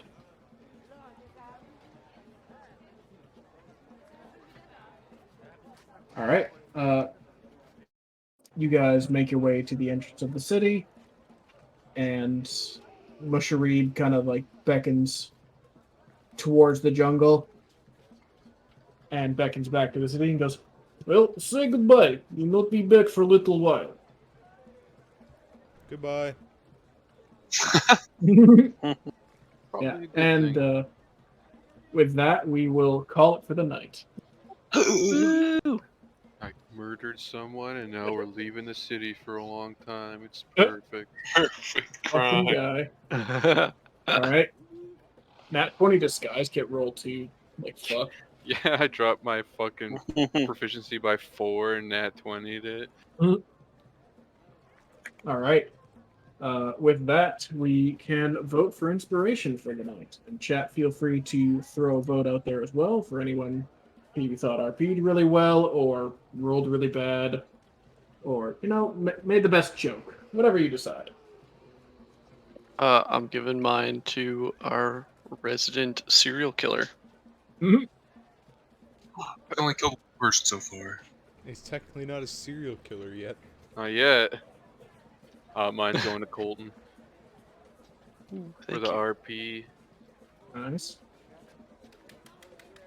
Thank you, Brighton, for the mind games with our guides. I'm still floored at what happened.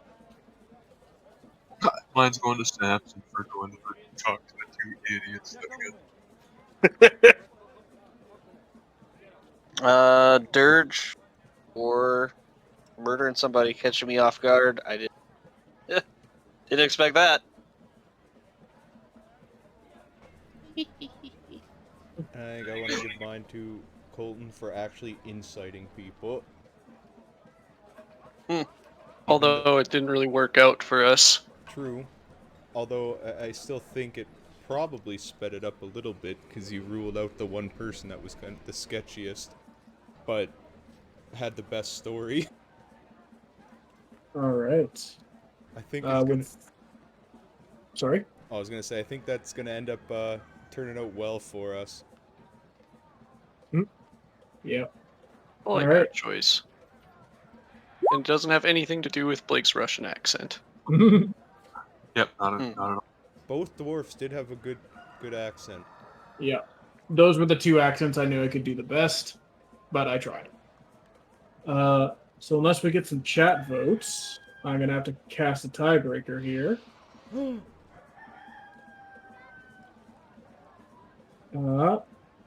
In that case, I'm going to give it to Dirge for the Nat 20 disguise and murder. Just Straight up Assassin's murder. Creed.